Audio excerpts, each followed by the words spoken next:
Welcome to Patrick Roberts, our new timeline.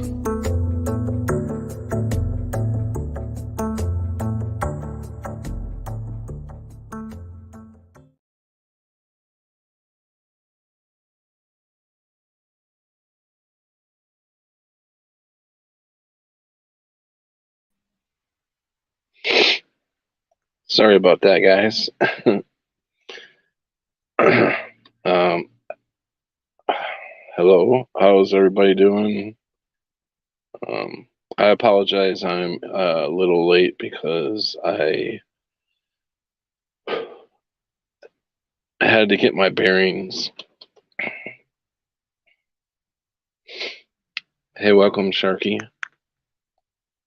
Um,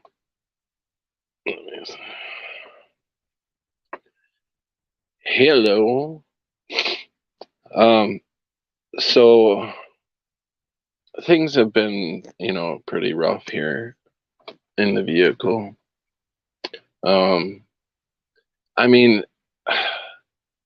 it sucks because it's only been 13 days.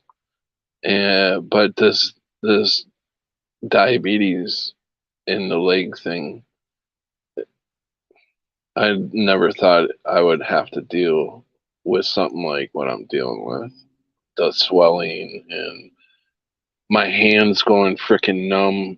I must have pinched a nerve sleeping somehow. I don't know how I did it, but it's been at least 5 days now, and I've lost a feeling in these two fingers and in this part of my hand, and I it's not coming back. So I don't know if I must have really done a number on a nerve or something. Um, but if anybody wants to come in at any time, I post the link down there. But like I said, things have been, pretty rough, but I still have a roof over my head, so I'm blessed with that. And I did have a conversation with Annette tonight, and I watched some of the videos that she recommended with the doctor, and I believe everything that this doctor is saying. The way the human body works and everything. I mean, it's like I knew that, but I just didn't know how to really eat or anything because we've been lied to, and we've been lied to for a long time about everything. A quote from Grumpy Old Man: "The mind was willing, but the body's not able." Yeah, yeah, no, yeah. I wish I was younger. I really do. But I struggled since Annette made the offer. I've really been struggling with it because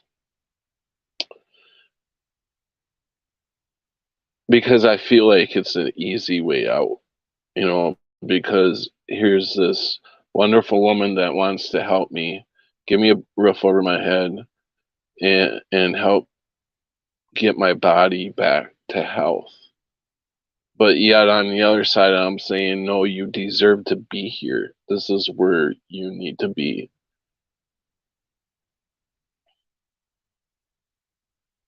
But then what made me decide to go to Annette's really is a couple of things. Um, I watched the videos, like I said, and I believe everything this doctor's talking about. And I had a thought, uh, it just came to me like God doesn't want me suffering. He wants to love me. And he's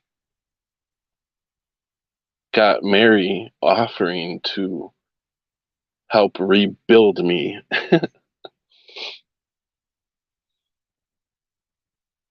And so that's how I made my decision.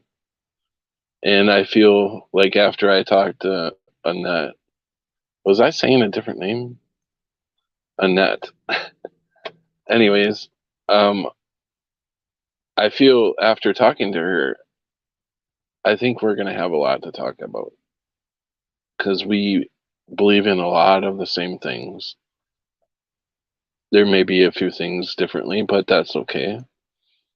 And she seems like a very fascinating woman. So I feel like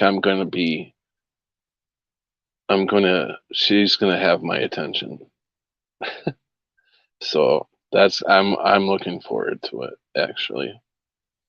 Um, I was kind of hesitant because, and I just don't, I really, really do not like to accept help from people. Like, I don't like staying at other people's houses. It really bothers me. Because I feel like I'm impeding on anybody. Even with my friends, I never like staying at their house. I didn't even like staying at my dad's house. My dad's always trying to kick me out when I was younger. Now, when he got older, he was like, "Hey, why don't you come over for a night?" I don't want to stay at your house. But um, hey, well, welcome Jenny, welcome Danny. How you doing, bud? The Crunchy Bee, welcome. Did I miss anybody? Sharky. Let's see. How am I now? I'm fine. I just tend to get too caught up in my mind and I start to break down. And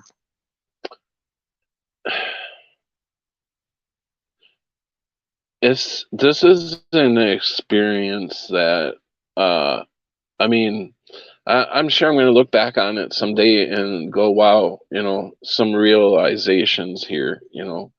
I mean, I'm getting to talk to numerous people and they're all very lost, very, very lost. There is no communication really between anybody that I have talked to. And when I stayed that one night at the hotel, I don't know, 3, 4 nights ago, I met a good couple. They're young. They're like mid 25, 26. They have a baby in the room and they are basically homeless. And he's working at Ocean Spray, got a good, I mean, he's got a good job, but not enough to get the family out of a hotel room. And they're like paying 400 and some dollars a week. 470, I think it was. And I'm like, wow. But see what the problem is, and you all know, when you try to get a place, first you may have an application fee, and that's not refundable. And so when you fill out an application, you're paying $50 to $100 per application. That can get expensive. And then if you get accepted, you have to pay at least 1 month's rent, and then the month for rent. So that's like, nine. Well, it depends on where you go. That's a lot of money, basically. And the couple like that, he makes so much a week, but then they've got to eat and all that. You know how it is. They just can't get that one lump sum together, and that was my big ordeal too. But it's just like you got to survive while you're looking. Um, Everything around here is just jumped expensive, and they cut a lot of programs around here, so now they can't even get help. They have a baby and they're not able to get hardly any help. The food stamps that this girl is getting, she told me, I mean, between the three of them, there's no way that they would have enough to go get through the month. But with him working, that's I guess another reason why she's not getting a lot. But anyways, besides the point. But I did try to talk to them about Jesus, and maybe throwing a few prayers his way. but they didn't seem to, yeah, they're like, you know, but anyways, um, but, anyways, I met them. What my point was is I met them, and I do stop over there once in a while to see how they're doing and stuff like that.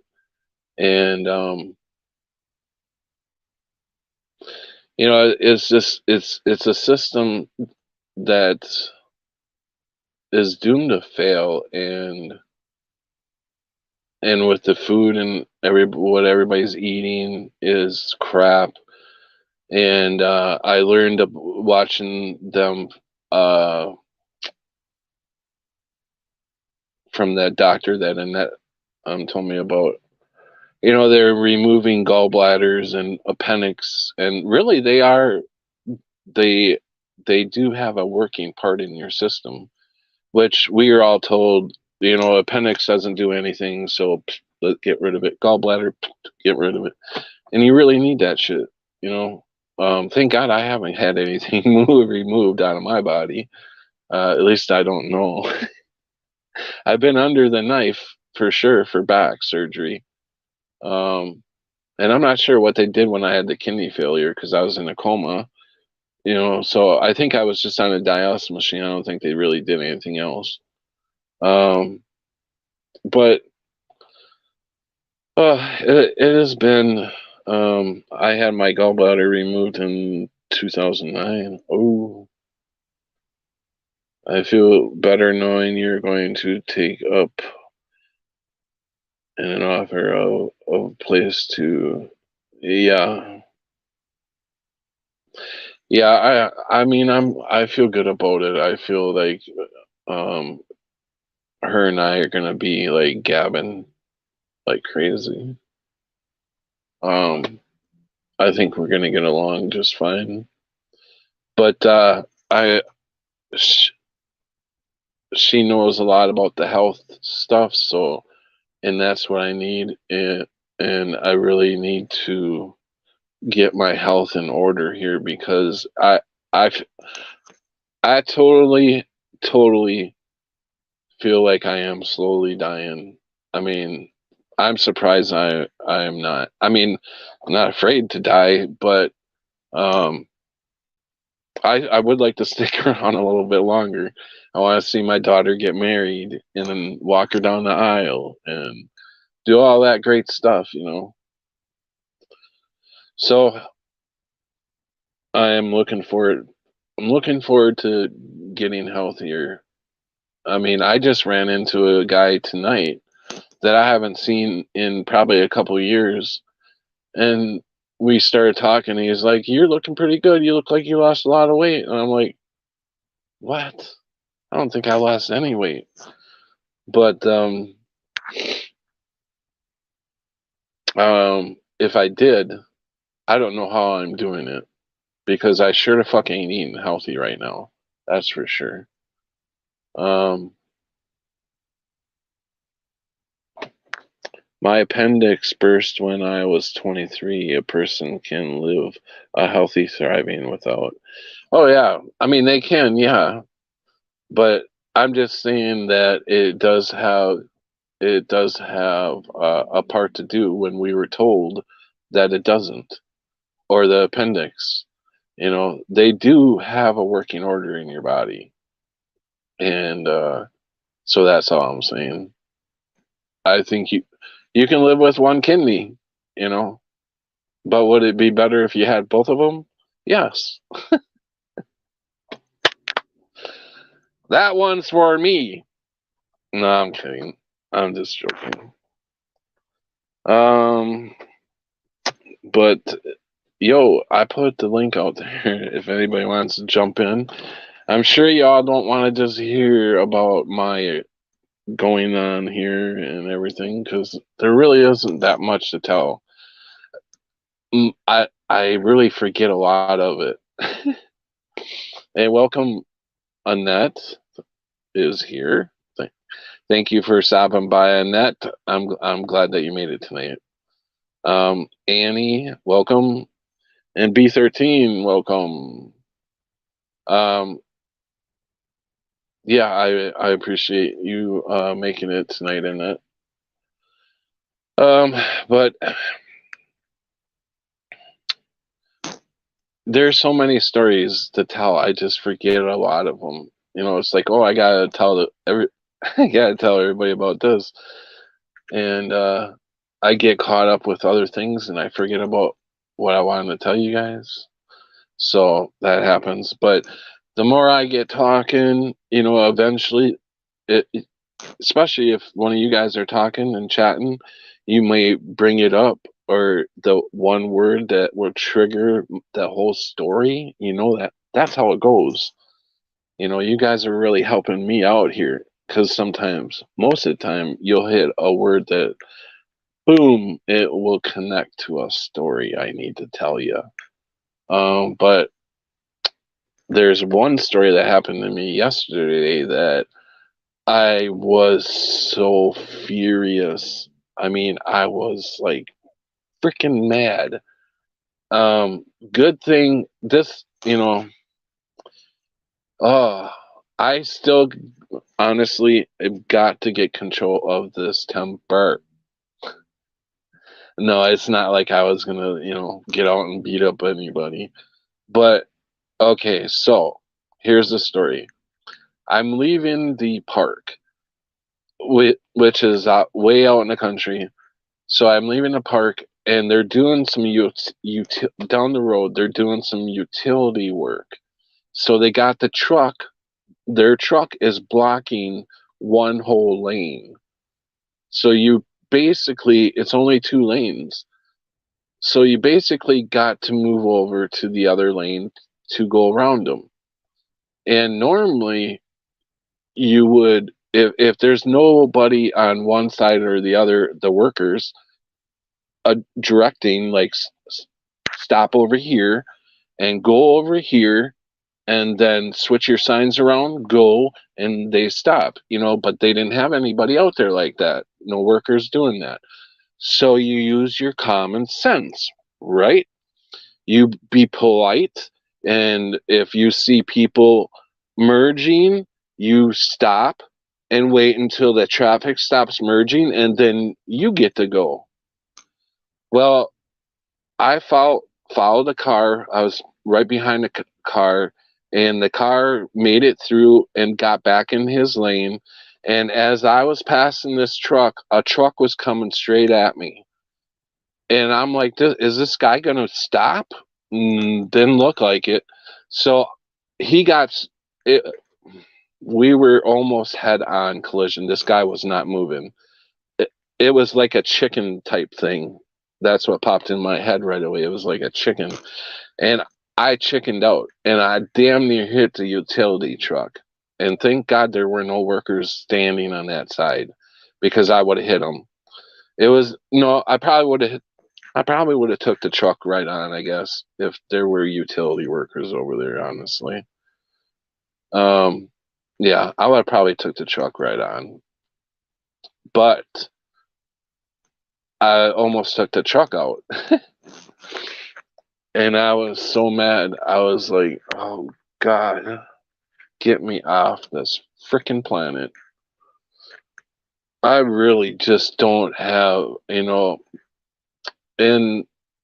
with what I did the other day, going to the church, I've got a friend of mine who I adore over in Australia that has a problem with it.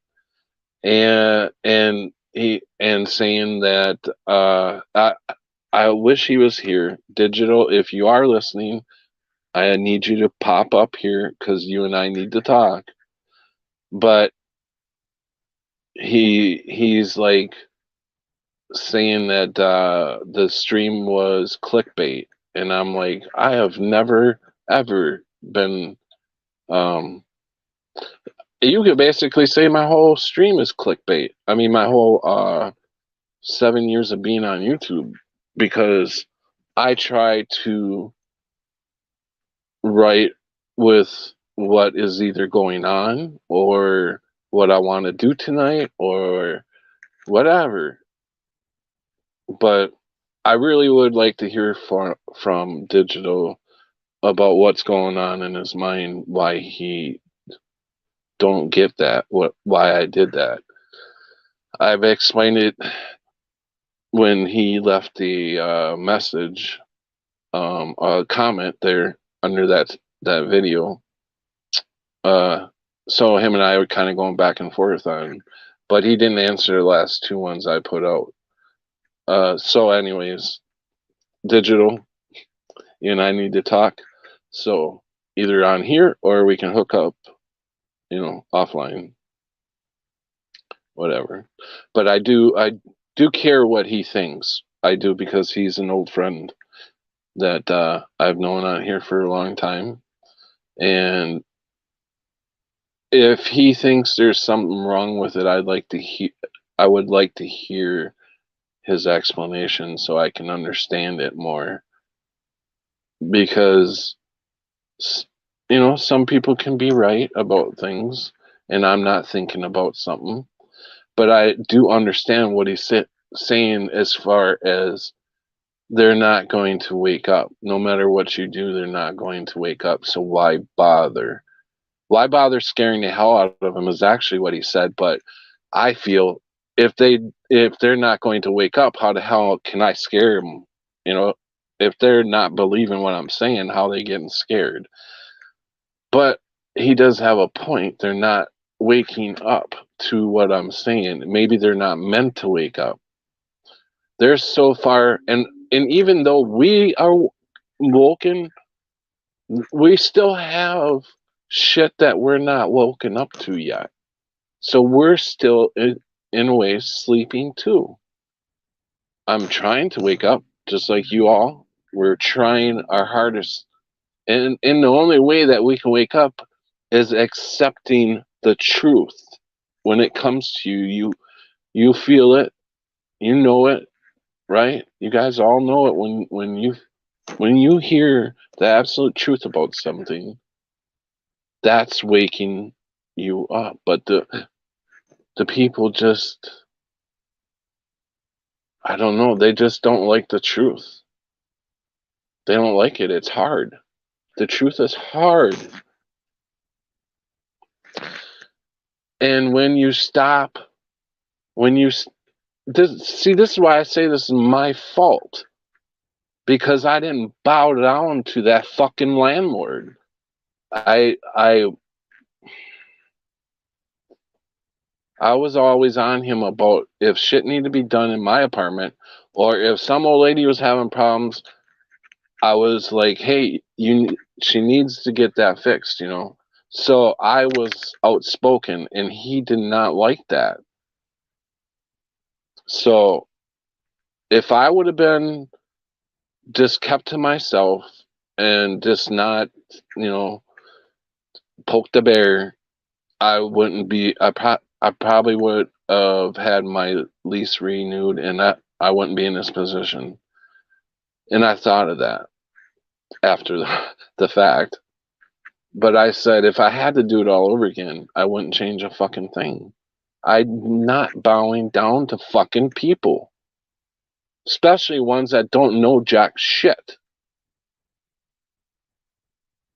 And that's a lot of fucking people.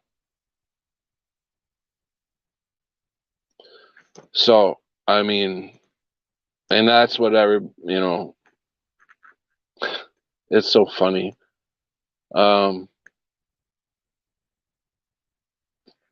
I don't know if I should even talk about that, but it's just like,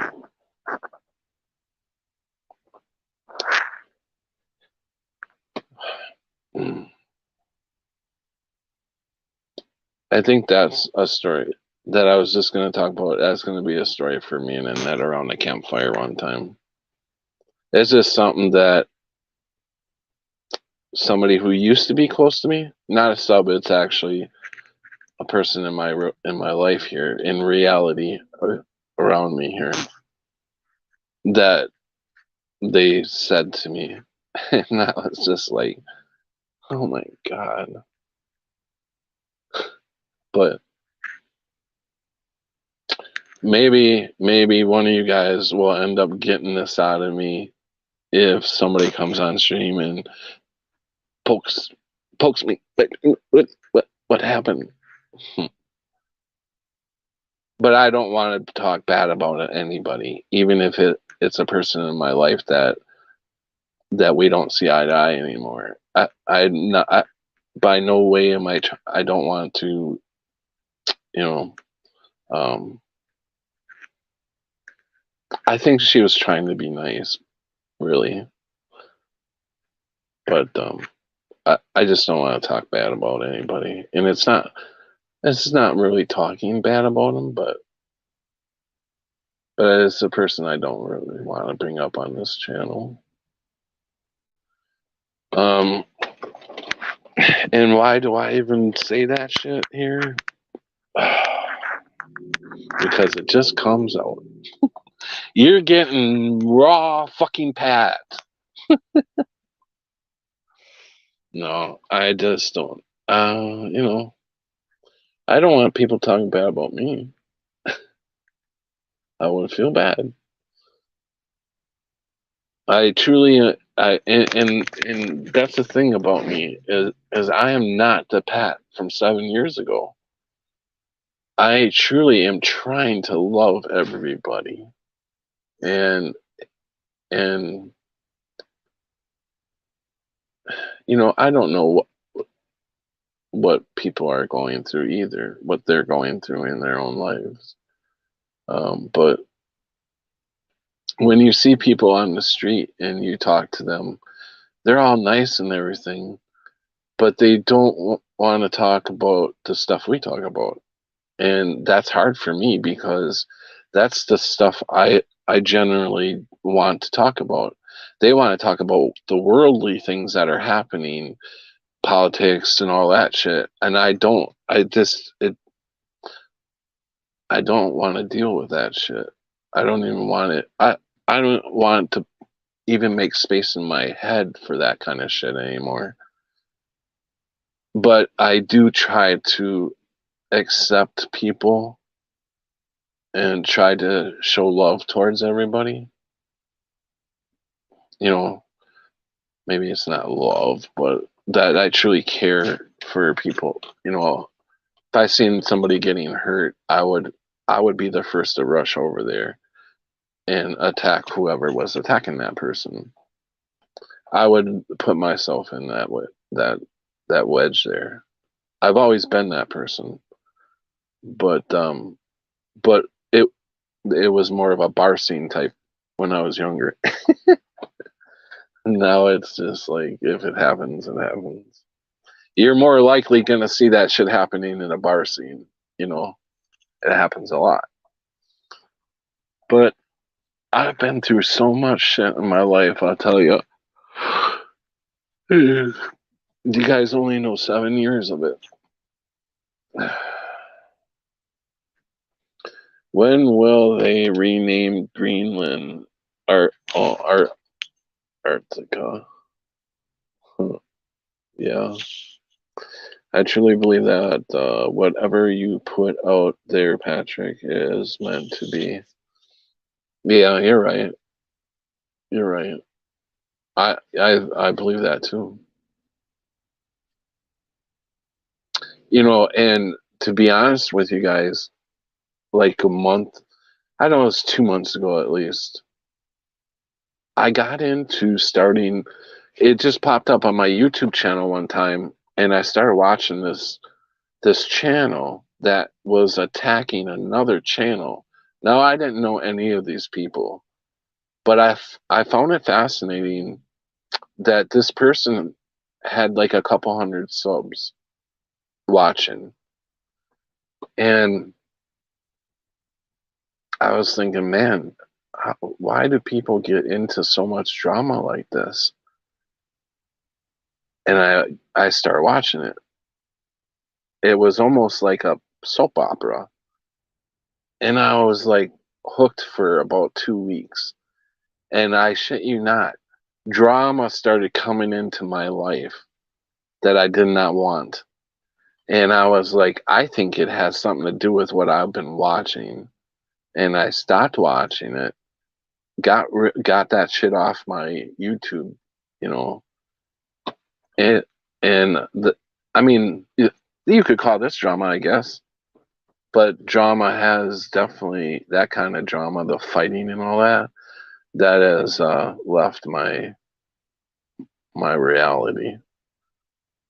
And it wasn't me in the fights. It was other people fighting around me. But I would be like a third party, you know, that I didn't want to be in, you know, that because you don't want to be in the middle of two people that are arguing all the time, you know, because you like both people, you know, you don't want to choose, you know, it's just hard. And I was like, man, I think this has something to do with what I've been watching. So yeah, I do definitely believe what you bring in, what you listen to, what you bring into your life that way, you definitely will see it in your reality soon, you know. Hey, Algo, welcome.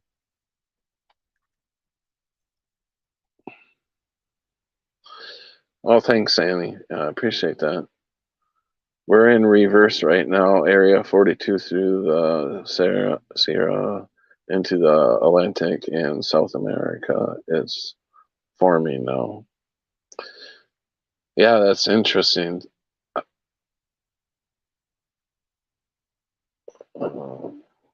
Hi, Brenda Mitchell. I'm glad. Yeah. So I'm going to.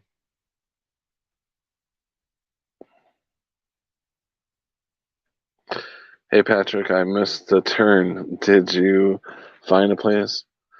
Yes. You know why? Okay. Most of the time, 99% of the time that I put the information out, and I always forget to come back to the header, what I put out there for, you know, whatever you call that thing, right turn, that I'm taking a right turn. That's what I'm talking about. So anyways, the reason I put that, the reason I put I'm taking a right turn is because I feel like it's the right decision.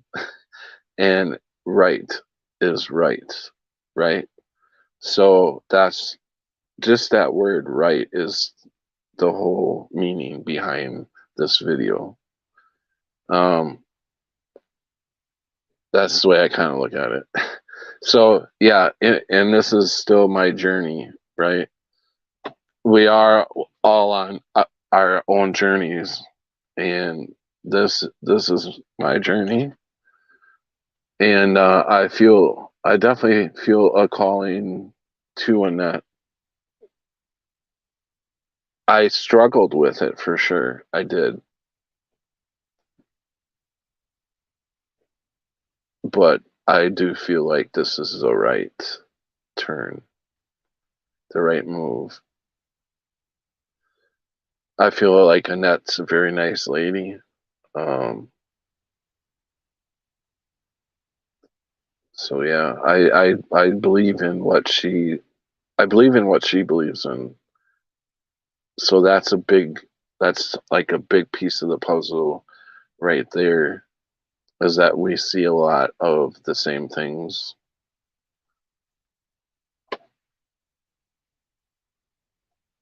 And let's bring this lovely lady in. Hello, Annette. Hi, Patrick. How you doing? I'm good. How are you? I'm doing good. You look very good. I should say, very pretty. What is that behind you? My headboard. Oh, okay, gotcha. It's actually made out of pallet wood. It's just an old pallet that's been put together to look like a headboard. That's cool. I like that. I like that kind of stuff. Mm-hmm. Yeah. So, do you like garage selling and antiquing? Oh, 100%. Yeah, me too. I have been a junk store shopper my entire life. Yes, I love the search for um history. Something that's been used in history by somebody way back. I find that very fascinating, especially if it's got a story behind it.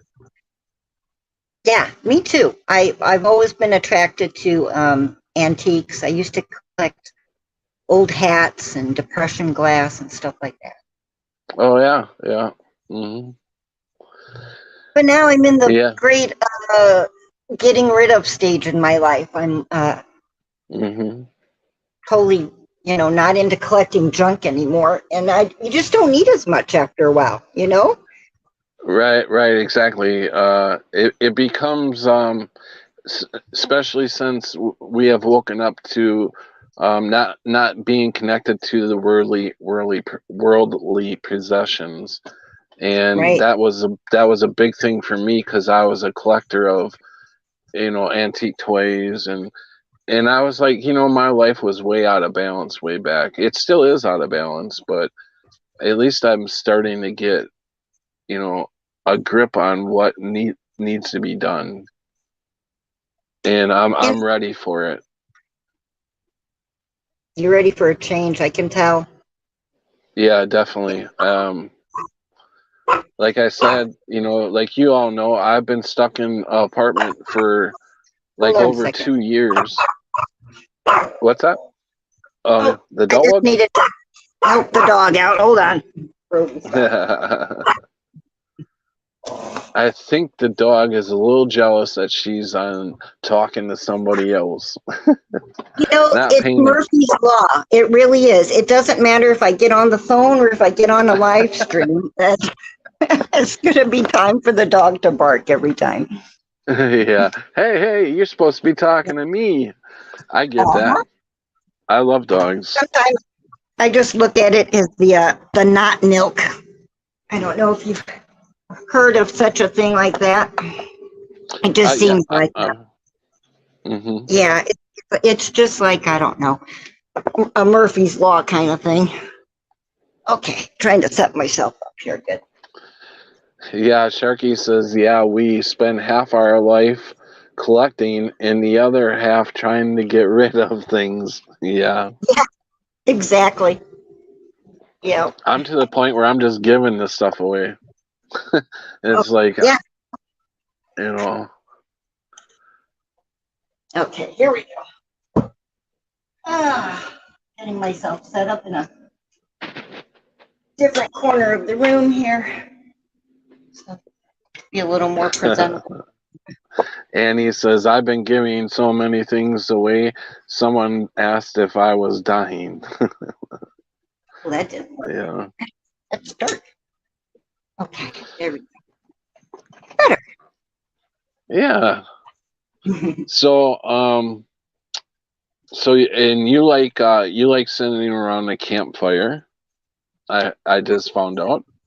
Yeah. So that is like one of the, besides being by Oceanside, that is the second best thing is a campfire for me.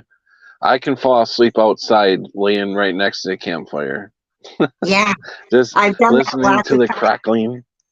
Yeah. Yep.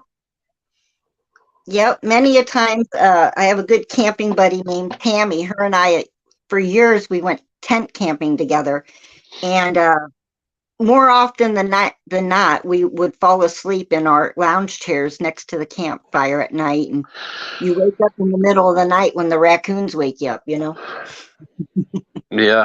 Yeah. Yeah. But anyhow, I'm glad that you decided to accept my offer, Patrick, because I think you need a break. And just look at it as a vacation. You're not imposing on me.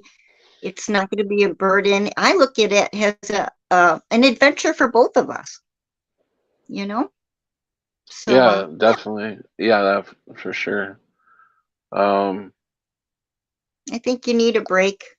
Like I said, I was in your position many, many years ago, but it never leaves your mind. when you live in your car for 2 months of what a struggle that is. And Yeah. so Yeah. I've been, Go ahead. Sorry. no, I was just saying, I've been there. I can relate to you in your position, and yeah, I want to help relieve that burden a little bit, Yeah, and I truly am thankful. um, I know you are. I just hope that um, I will be able to repay this in some way to you. Like I, This is a big step for both of us, and it's truly a journey. That's for sure. I'm yeah, excited. I really am. So good, I'm excited about coming. good. Me too. I'm excited to have you. I'm looking I forward to don't it. have that fighting with myself anymore. It's like I feel like I should be in this position and I should have to, deal with it. Whether it puts me on the street because the car broke down or whatever. That's what I feel, before I felt that's what needed to happen to me. And I truly feel, like especially after talking to you, um I feel comfortable on going your way because I feel God is like that. God's telling me I don't want you to suffer, and I feel like He did want me to learn a lesson from this, whatever it may be, and I needed to be in this position, and I feel like He doesn't want me to suffer. That it, He's putting you out there for me, and I need to realize that, and so I do. And after talking to you, I feel very comfortable because we already hit it off. I feel like we are damn near the same age, so we grew up around the same things, so we're gonna have a lot to talk about. Yeah, we have a lot of common ground, and I'll be honest to you, I feel spiritually called to make that offer to you, and that's why I feel good about it in my heart and in my head. I know if I was to tell anybody in my life that, yeah, I've just invited somebody that I know off of YouTube and I've never met to come to my house for the summer, they would be like, Yeah. "Are you fucking crazy?" Oh, but yeah, we know Annette, she is crazy. This sounds like totally something she would do. So, Yeah. yeah, that's what it is. Um, yeah, I feel like, yeah, this is an adventure. Like I said, let's I don't mind giving you a hand up is the way I look at it, because that's exactly what somebody gave me. It's not a hand out, and it's nothing for you to pay me back for, and I'm not going to hold anything over your head. Um, just live a good life and be a good person. That's all you need to do. Yeah, I agree. You know, that's it. Just be, I I I have no bad expectations whatsoever. Period. I can say that without reservation. Well, I mean I really am getting my mindset that you are going to work miracles with me on getting me detoxed and healthy. And that's I'm really excited about that because I Okay. really and I just the one thing I really worry about is if I'm coming off this gabapentin and this nerve pain gets really bad, I'm so scared of that. You know, Yeah. that is the fear. What the one fear I am holding on to, and I have a hard time letting go because it is. I'm to, Two things to say about I that. One is I'm only giving you the tools to make yourself better. I'm not going to be making you better. It's going to come right. from you. Okay. You have Yes. to do the work. I'll give you the tools. And Okay. two, it's going to be painful. I'm telling you right straight up right now, you will experience a healing crisis. There will be times when you're not going to feel good. There is no magic herb or pill or anything that's going to make anybody feel 100% better right off the bat. So there will be days when you'll be like, oh man, I'm not having a good day, but you'll get through it. You'll get through it, and as you get through it, you get stronger and you get better, and your systems start working hand in hand together, and the healing crises will get less and farther apart. Okay. Mm. Yeah. So I'm not going to lie Yeah. to you. There's nothing easy about making yourself well, and Yeah. nobody I can know. do it for anybody. But you're at the I place where know. you're actually willing to try something new, and that is half the battle right there. Most people don't even look at the information or you don't know how many times I send those videos to people and they never watch them. Mhm. Okay. So Well, there was something you're over me. already a third of the way into the game and you don't know it just because your mindset's there. Okay. Yeah, there was something over me that was like, I was about to do the same thing because I was just gonna thank you for your offer and I'm just gonna stay here and deal with this. And there was something on my shoulder saying, watch the video, watch the video. And I put it off. I put it off. You know, it's been a couple of days now since you made the offer. And something just kept saying, you need to watch that video, watch the video. So I'm like, okay, I get into the email, grab the video.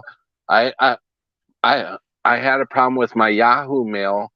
Um, it's not set up yet, and I'm having trouble setting or getting it downloaded on the new phone. For some reason, it doesn't want to accept the Yahoo Mail, so I couldn't get in there. Anyways, I had to use my other phone to see if I got any um, Email. emails from Annette. Yeah, and so I did have email from Annette, like, and it showed like a day or so ago, and it had the videos in there, and I'm like, I think it had the videos or didn't have the videos, Yeah. or did it have the First videos in email there? the first email did not, and then I resent it to your other email with videos Yeah, attached. right. So I said, can you please send the email, the videos and everything to my other email because that is working, and that's the Google email is working on there. So Right. she did, and that's when I still, even though she sent them, and I'm like, she put that effort out there to send them to another email. To, you know, it takes time to do that shit. I'm like, you need to fucking watch that video. So I'm like, okay, I'm gonna go watch the video. And I didn't get, but maybe 5 minutes into it, I knew this was something I needed to do. Um, that guy, that doctor, made so much sense to me because he was telling the truth, and I knew he was telling the truth because I know what the system is doing to people. So, and I understood how pretty much how the body works. I just didn't know how to fix it. And he's got great ideas, and I feel that's the way. I honestly feel that this is going to make me feel a lot better and get me off these meds because and I've even gotten myself off a lot of meds. I'm down to basically three. That's my high Yeah. blood pressure, the gabapentin, and the diabetes insulin shot every once a day, actually. So I'm excited to try to get off the rest of these meds and get my body back to working the way it should. And I truly feel your body will heal itself, but It will. I'm afraid of I can't handle pain very well. It drives me. I mean, I can handle broken. If I broke any part of my body, my bones, I can deal with that pain. But this nerve pain is something different. And Yeah. it's annoying. Yep. Yeah, it's annoying. It's constant. It never lets up. And Oh, it's in my head. It is so into my head, and I need to Yes. get it out. Yeah. Yeah. And part of it is physical too. Like I said, you have an overload of acid right now. And so once we start clearing that out of your body, um, you're going to feel the benefits. You're going to feel it. You will. You will. I see some people asking when I'm leaving for Annette's. I'm leaving. I plan on leaving Monday morning, probably very early. I want to talk to my daughter first and let her know everything that's going on. And uh, ugh, that was a hard choice too because my daughter's 19. She's been in a few small collisions. She just got her driver's license, and I'm worried that she's going to be in an accident or something. But uh, uh and I'm going to be so far away. But I just need to pray on it, and things will be okay. Um, and her mother's got some control to try to help her out here too. So everything will be all right. How old is It's your kid, daughter? it's the kid thing. You just Oh, worry. yeah. As a parent, that never goes away, I don't think. Yeah, yeah.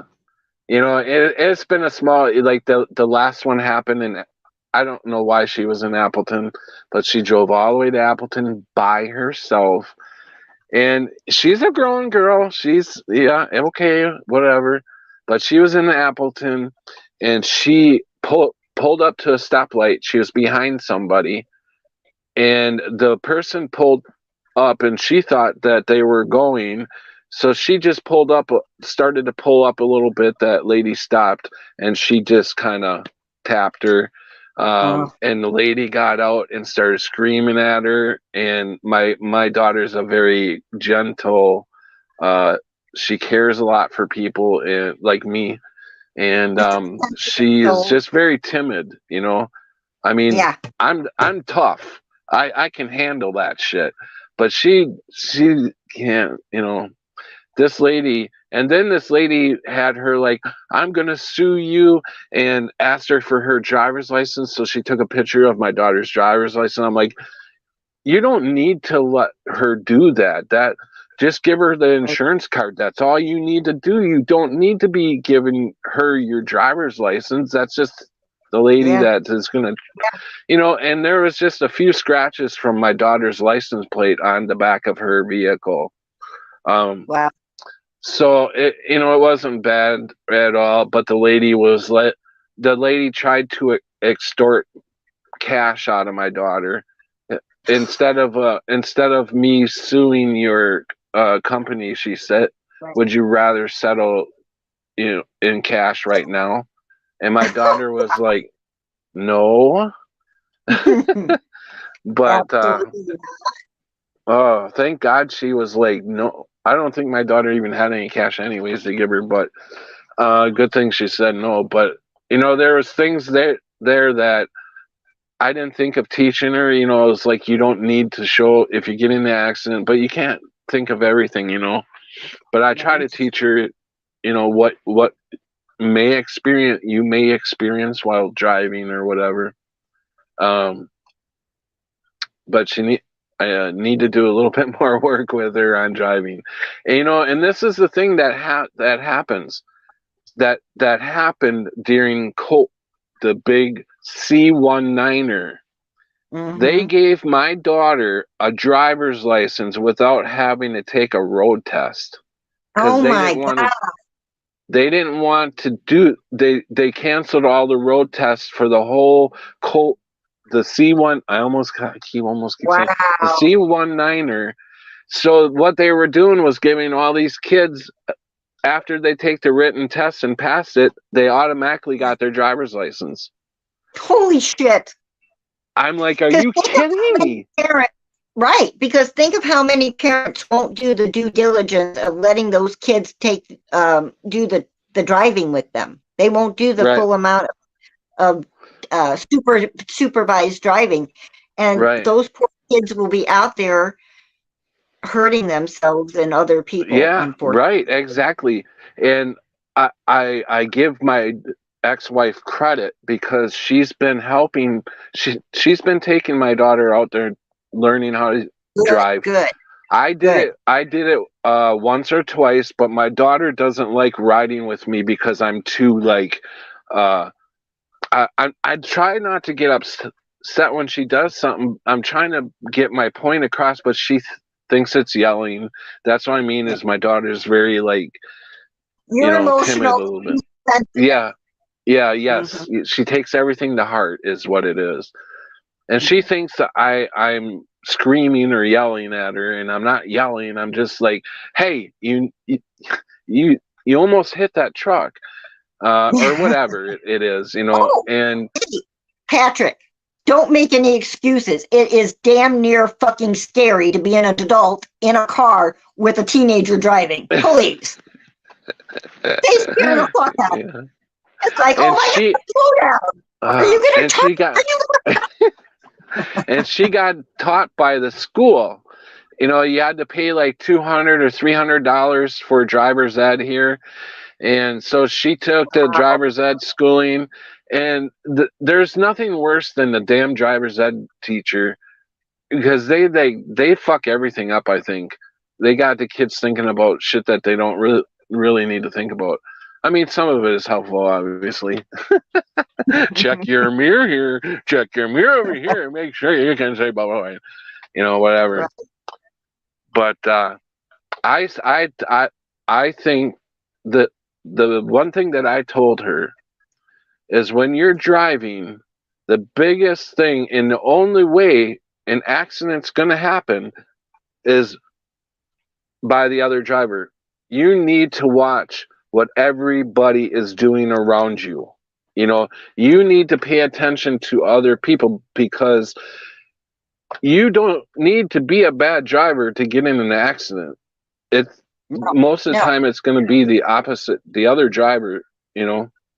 So I said, pay attention to the drivers around you, because if they're doing something wrong, you can see their vehicle coming at you. If you're just paying attention to your own driving, yeah, I'm doing fine. I'm in the lane, no problem. But you're not looking all the way around as much as possible, and there may be something coming at you from a direction over here when you can see through your provision, whatever you call it. Yep. Right. That just pay attention to the other drivers. That's all. I think that's the biggest thing for me. I mean, There's a little acronym I learned back in the day when I took my motorcycle riding course. It was called SIPDE, SIPDE, I think. Scan, identify, decide. No. Scan, identify, predict, decide, execute. So you're always scanning, identifying, predicting what might happen, and then you got to decide and execute. And it's all got to be within that split second. Yep. That's perfect. Right. Yeah, exactly. And that's pretty exciting to hear that you ride motorcycle. Oh yeah, I have a Harley for 13 years. Yeah. Oh my God. Yeah. I was thinking about, instead of the car, buying a motorcycle because it'd be cheaper on gas and all that, but I'm thinking, well, then I wouldn't have any place to sleep really. So that's why I chose the car, but I would have. And then I thought, well, maybe my because my diabetes has been starting to affect my hands, and then I'm thinking, well, maybe that's not a good idea, because when you're riding motorcycle, there's a lot of vibration, and that vibration will. Yeah. You're constantly clutching the throttle or the brake. So you want to have station in your hands and your feet too, because your feet are shifting and braking at the same time as your hands. So I loved it. I bought myself a brand new Harley Davidson. I didn't have any rider's experience. I took our local little college, 2-year local college offered a motorcycle riding course, a weekend thing where you would go for the night.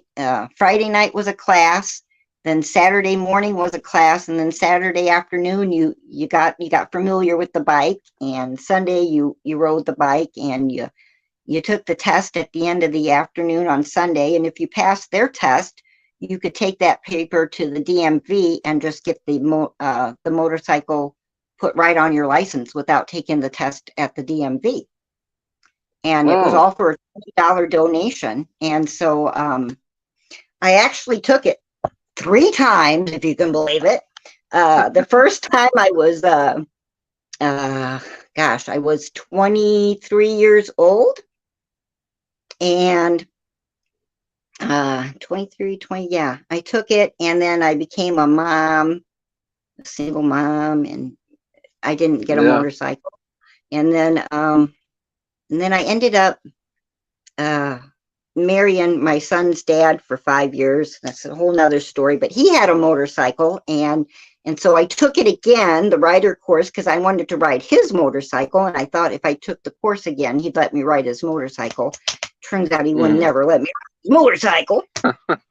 So we were married for 5 miserable years, and I divorced him, and I immediately went out and bought myself a brand new Harley Davidson motorcycle.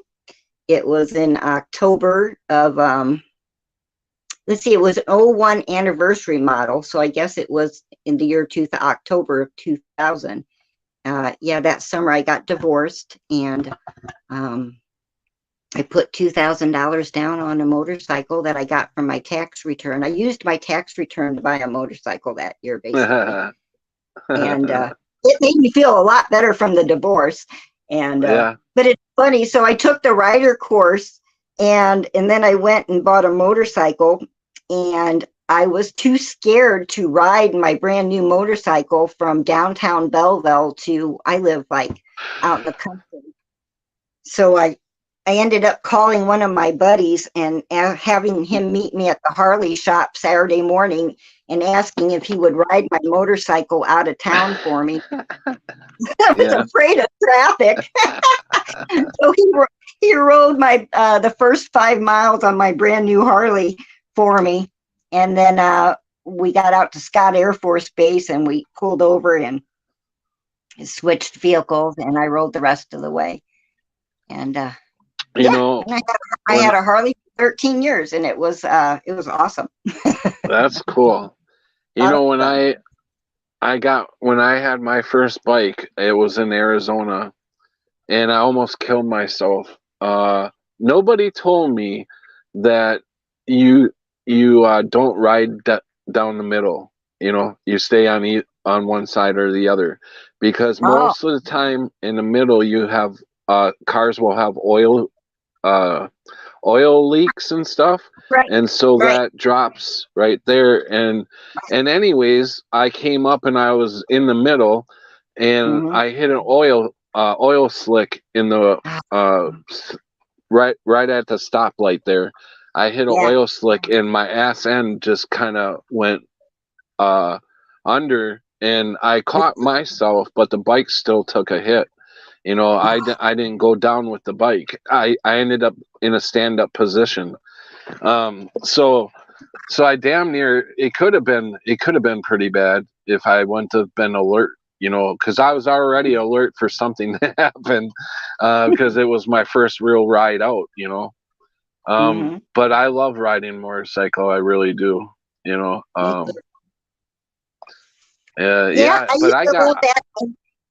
Yeah, like you were saying, you don't want to ride in the middle of the road. So I would always ride the left lane, because I didn't like the right side with the ditch either. Always had too much debris. So I was always pretty much in the middle of the fucking road on the dotted line. And I don't know about you, but I didn't wear no fucking helmet either, because to me that impeded my my vision and my hearing. And plus it didn't look cool. So whatever. Right, no. Exactly. And you know what? When I read the little manual that came with my motorcycle, on page 1 it says this is an activity which may result in death. So you know, hey, whatever. It's, if I die today, I die today, and it's going to be with a smile on my face. And Yeah. See, So, I was the young stupid ones that would get drunk and race each other down the street going like 90, 100 miles an hour at no. times. And I'm so lucky I didn't kill myself doing that, because we didn't wear helmets either. We thought it Yeah. was not cool to wear helmets. Exactly. But yeah, that was like, and I already had kids and I was doing that stupid shit. But my first kid I had at 20, so, but I did get my license through the DMV. I had to go through a test where I had to wear a helmet, and they had a speaker in it where the guy would tell me what to do. And so Oh, the guy would be in the car behind me, and he would tell me to take a right turn or left turn. So I would do everything like that, and hmm. we were going down a side street, and he told me to he said, I want you to press down as hard as you can on your brakes now. And I like come, slam everything, step the ass end of my bike went up. And Ah, I was like, I got back to the thing when we were talking, and he told me I passed. I said, why the hell did you have me almost kill myself by completely doing a dead stop? And he's like, because when you go down side streets, you animal or a kid may run out, and I want to know how you handle that. hmm. And I was like, oh, okay, that makes sense. So that was Yeah. experience there. I was really nervous, of course. Well, no doubt. I Our didn't I didn't instructor, pass I didn't pass my first time. I got it on my second time. The first ah, time he was aggravated with me because I was not listening to what he was trying to tell me, and I was going the wrong way, and all that shit. And I'm like, well, I thought you told me to go that way. So he got aggravated with me, and he took me back to the thing. He's like, you fail. So I'm ah. like, okay. So I had to wait so many days to go back and try again, but I got it on my second time. Well, I think the first time I took the rider course, it was in the early 90s. See, I had Chris in 92.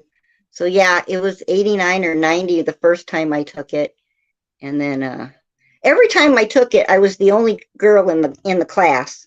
And 2 out of 3 times I had the best score. Pretty Yeah, proud. that's pretty good. Yeah, yeah. I But yeah, used to,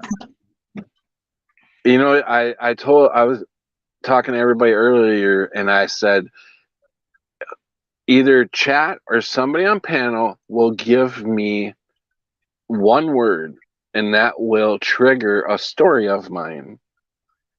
And when you said you had a perfect score and stuff like that, I was like, I took a CNA class when I was younger, and I was passing it like left and right. I was getting hundreds, best I ever did. I mean, I didn't do good in school at all. I hated going to school. But when I started going for the CNA class, I think I was like 19 or 20, and I was like really liking it. I was ready to get into a field of taking care of people. mm-hmm. And we had, if we passed, and we were being paid to go to school. I think we were being paid like $6 or $7 an hour, and Mm-hmm. but we had to sign with that hospital. We had to sign at least a year with them, because they're the ones that put us through school. And Right. I took that on, and we could pick which place we wanted to go. Um, the mental ward is what they call it, or other like elderly or whatever.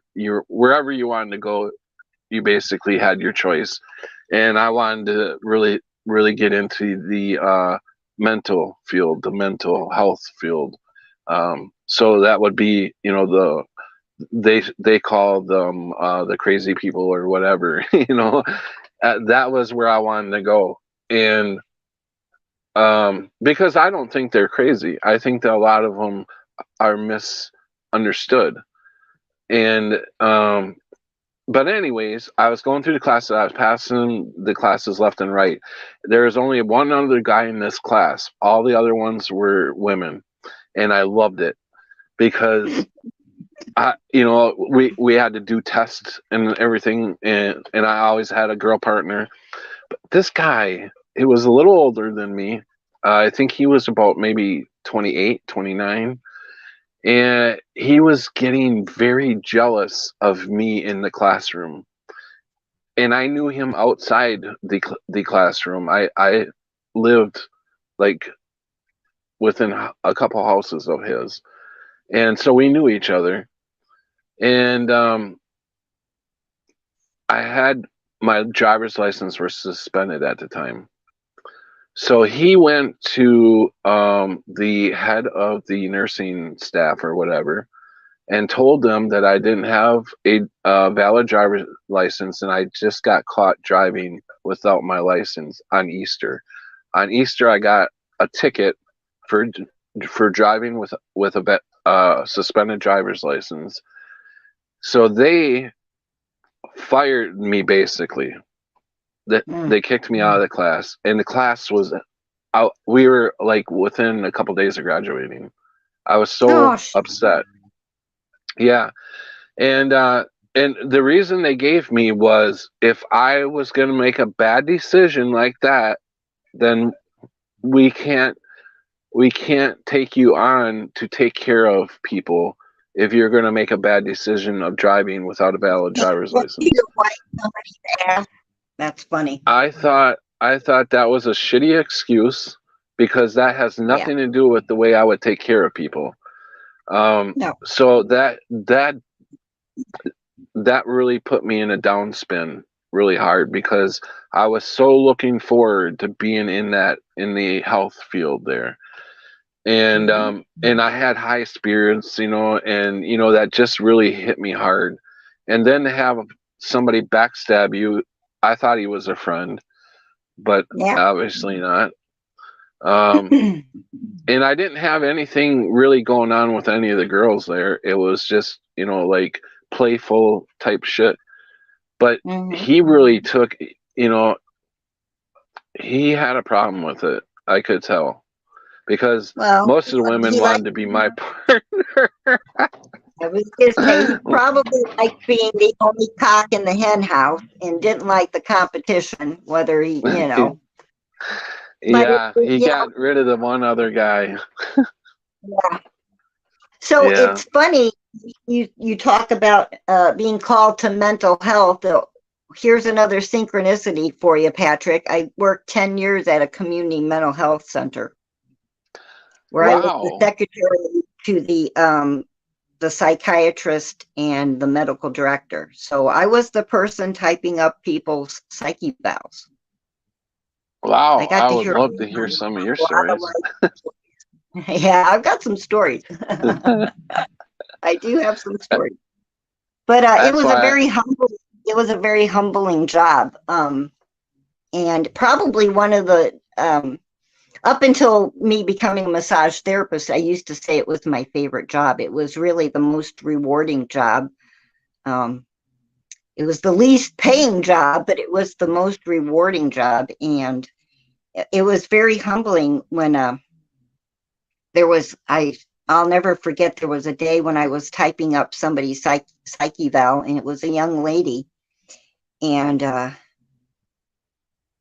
she was a dancer and had all kinds of issues, has had a lot of life problems. And it was so humbling for me one time when I was typing up her life story. It felt like her childhood almost mimicked my own childhood. Very similar. And it stopped me dead that day, stopped typing, and I realized, oh my God, this could be me. This, how the thing goes there, but for the love of God go I, or something like that. I recognized myself in her and who I could have been had I made just wrong decisions. You know, I felt like we had lived a similar childhood, but I had made healthier decisions at the right time in my life when she had probably made the opposite decision, and I got to see it play out in her life in a very detrimental way. And it was like, yeah, it really brings you back to don't judge other people. You never know what somebody's going through. You never know what you came from. You don't know how they came to be. And, you know, those are personal stories, and nobody's one story is any more important or any less important than anybody else's story. Yeah. Yeah, I totally agree. Yeah, I believe, if the world would only start loving other people instead of getting off on drama or other people's other people, I don't want to call it their failures, but their whatever their journey is, and they're having a hard time, and a lot of people look down on that, like, you know, they're judging them. And if people would stop doing that kind of stuff and start just loving and caring for people, we would have a whole different world. Yep. Yeah. Yeah, I worked there from like 93 till the 2000s, 2001, something like that. And so, you know, interestingly too, about that time, so we were a community mental health center with well over 900 people coming in to see a psychiatrist on a monthly basis. And out of that amount of people, we had one person that was confused, or I should say, questioning their identity or their gender. One person out of 900, and you know, and back then that was considered a mental illness when you were a man wanting to be a woman. Mm-hmm. And now it's wow. Yeah. I don't believe we've had this explosion of those amount of people. I really think that so much of it is BS propaganda on TV, and that when it comes down to real life scenarios of how many people are actually like that, I think the number is really small still, and that we're just being bamboozled into thinking it's a whole bunch of people that don't know who the fuck they are or what they are. Yeah, right. I get it. Yeah. Yeah. Yeah, they seem to be really pushing. They seem to really be pushing that stuff. Yeah, and I don't think it's completely true. I mean, I don't see it. Anyhow, you look like you need some sleep, Patrick. You know what? That's the thing. I think that's the biggest thing I've been having so much. That's why I'm having the problems I'm having, is because I can't get a fucking night's sleep, because I can't stretch out. I can't totally stretch out in this car. There's no restful sleep. Yeah. Yeah. You're totally wearing your body down. You are. So that's why I look for, like I said. Yeah, that's the thing, is I can't sleep until my body's completely gone, that I can't do anything. I'll just boop, and I'll get some sleep. When my body's ready to just go, it'll go. Yeah. So that's how I get, and it won't matter where I am either. I could be sitting right here in the car straight up, and I'm like, my head's like down, and I'll wake up and I'll be like, holy shit, it's 3 hours later. And I'm like, I wonder how many people passed me just looking at me. Is that guy okay? But nobody did. Nobody checked on me. Nobody will check, yeah. No. But yeah, I mean, I fell asleep in some weird ass positions. I think that might be why I think I pinched a nerve in my arm somewhere, because I lost the feeling of these two fingers right here, and this whole part right here is numb, and I've been trying to work it out, and it's just not. It's Doesn't not feel common. It's yeah, right. Yeah. And I've been having problems for a long time with the tips of my fingers going numb. Never down like that. So I feel like I pinched a nerve somewhere. I don't know. It I could must have definitely even posted. begin on diabetic neuropathy. So you definitely, we want to get you turned around, Patrick. Yeah, no, I appreciate that. That I'm really looking forward to everything. You know, the company and the trying to get healthier and learning. I'm really excited about learning more about this doctor and what he's talking about, because like I said, he does make a lot of sense. And I welcome Lynn and Watchful. Welcome. Lynn says, "Are you a targeted individual?" I don't believe I am. I don't know too much about that. I know Mix B has talked about it, but I haven't even seen Mix B in a while. But I do know a little bit about it, but I'm not. No, I don't think I'm a targeted individual. I think I'm just going through a journey that I need to go through. I didn't need to die in that apartment, and that's why I feel this is all happening. Really, I needed to boot out.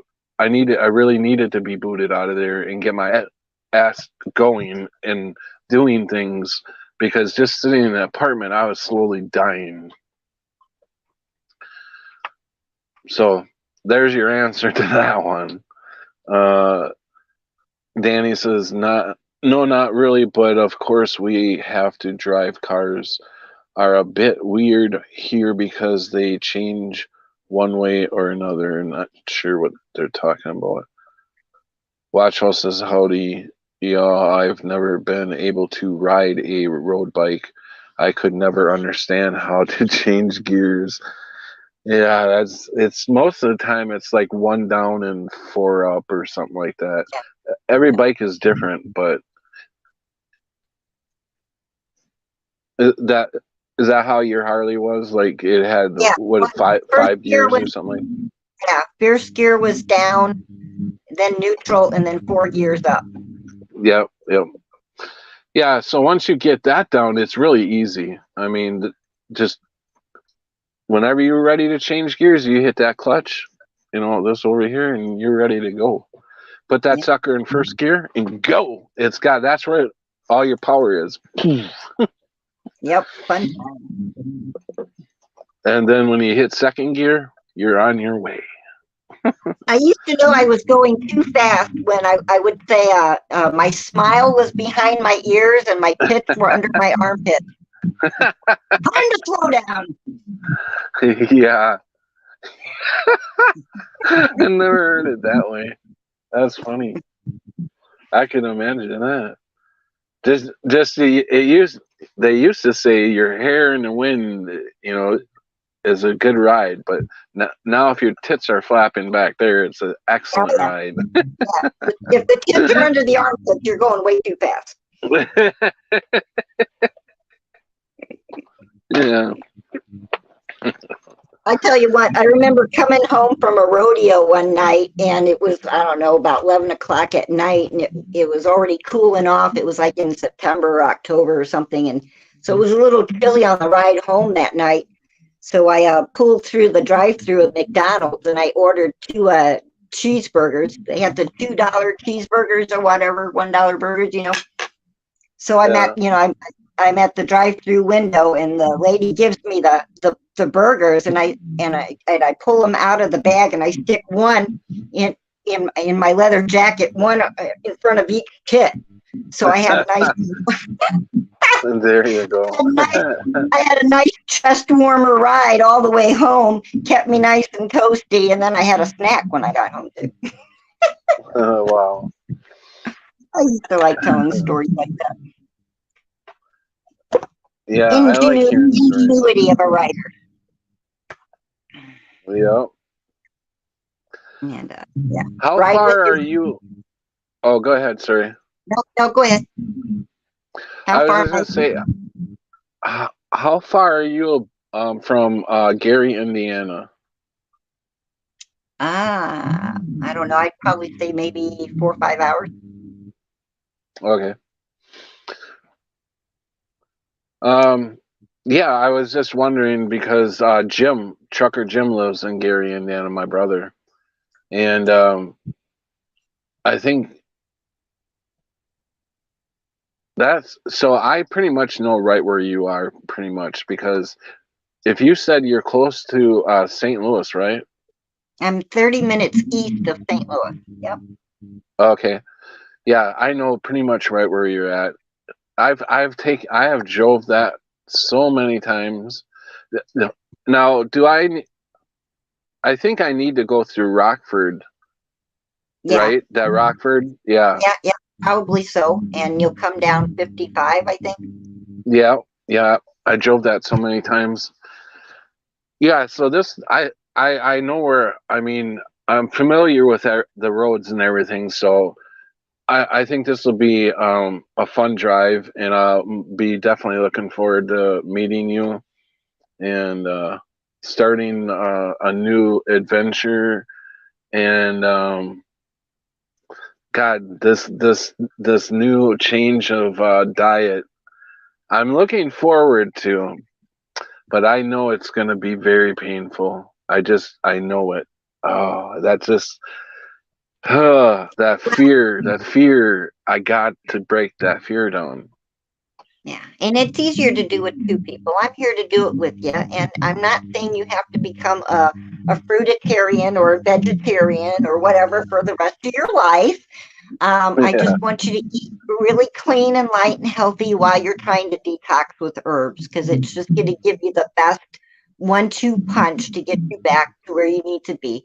And once you have your kidneys and your kidneys filtering and your lymphatic system and your adrenal glands all working the way they should be, then you can go back to eating whatever you like to eat, pretty much, but you'll discover you'll lose the taste for certain things, because once you clean out the parasites in your body, you no longer crave those things, and they just drop out of your life yeah, naturally.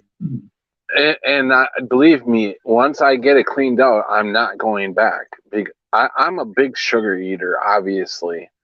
Man, see, Because yeah, yeah, candida so sugar, that's completely parasite driven. And yep, once we kill those critters in your system, you'll be amazed at how easy it's going to be to eat healthier. It will be an yeah, easier option.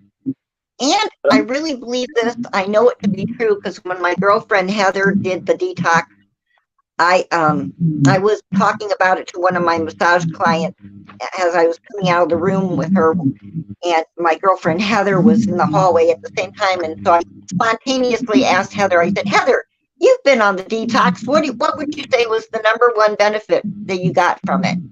And here I thought she was going to say, she had lost 40 pounds, she's feeling better, healthier, this and that. Her number one thing was it gave her spirituality back. I was blown away to hear that. I was like, whoa, that's pretty cool too. She was like, yeah, yeah, no, I got my spirituality back. And I was like, wow, that ain't a bad side effect either. yeah. I'm definitely looking forward to having more energy. Because I'm always sluggish. Yeah. And when the doctor said that, I was like, yeah, he does know what he's talking about. Because I have heard other doctors along the way talk like he is talking, but I just never got involved to do the things. I didn't have that drive back then to change. I thought I could do it myself. Now I know for sure I can't do this myself. It's it's something that I need help with for sure. Yeah. I'm happy to be the cheerleader and to provide you, like I said, with the tool. Yeah, thanks. Welcome. All right. Brenda said sugars and starches make you sluggish and tired. Mm-hmm. Yep. Annie said, "What is that? Canada?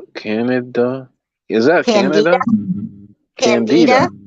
I thought you were trying to say what, Canada? We can make it together. I got it now.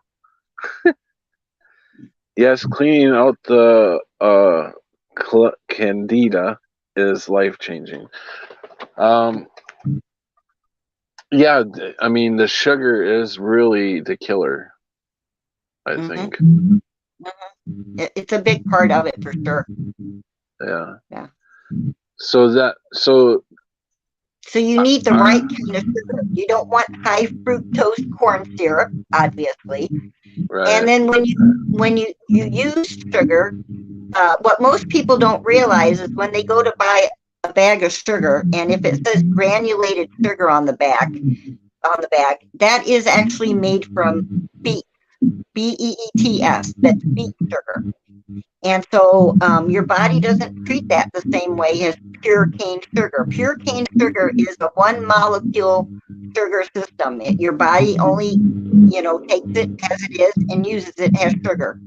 When you use the granulated sugar, it actually, your body has to turn that into sugar to use it as sugar. So it's a wasteful process, and it's not natural. It's the same with salt. It makes your body overwork. You don't want to use the iodized or the white salt that's just plain, because it's been bleached out. All the nutrients are out of that salt. So you want to have sea salt or pink Himalayan salt. You want to have real salt with all the minerals in it. So they like to bastardize salt. Oh, salt's bad for you. Well, yeah, white salt is, but not the salt that has every one of the minerals that your body needs is in natural salt. And we need it. So, and same thing with sugar. They like to make you think fruit. Oh, you can't have diabetic. You can't have fruit. That's bad sugar. No, that's the good sugar that your body knows how to process. It's all the other crappy imitation sugar that your body is fooled by and not processing correctly. Yeah, that's interesting. But yeah, there's a lot to share with you on that, Patrick. And I look forward to having those conversations. Yeah, I'm definitely looking forward to hearing about all that stuff and doing the steps, actually. Yeah. I thought this was going to be, I thought living out on the street and stuff was the hard part. But really, God is sending me to basically clean up my body and get it where it needs to be without all these drugs and shit in my body. A clean vessel. And he puts you in my way to help me do it, and I'm very grateful. And this is going to be the hardest. Being out here is the easy part, really, because I can just let myself slowly die out here. But Patrick, that's not what it doesn't have to be hard. It can be fun. It'll be hard. No. Like I said, no, I mean the pain. The pain is the hardest part. That's what I'm talking about, really. You'll get through it. You'll get through it. I didn't mean anything about going to you is hard. The pain. I'm not looking forward to going in the pain part. And I know that what if I can get over that, I know I can. I just have to fight it.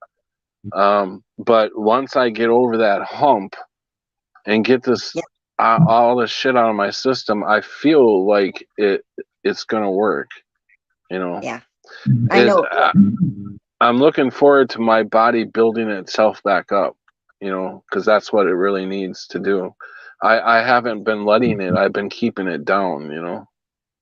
Yep. And the doctors have been helping me keep it down by telling me all this shit that's supposed to be good for me and help me with my pain and all that stuff. Well, you know, Um, doctors are fooled people too. They get their education from a university that is completely funded by banksters and the pharmaceutical company. So they're not being treated, they're not being told how to treat you for health. They're being taught how to write you another prescription. So, you're right. you know, I used they're misguided. You know, I think, you know, if you get in a car accident or something, you need a good emergency room doctor or a surgeon. They're good to have in your life. But your general practitioner, you can tell that guy to fuck off because he's not doing anything to help you at all. His intentions might mean well. He might have the bestest of intentions, but his tools and his equipment and his mindset is completely wrong.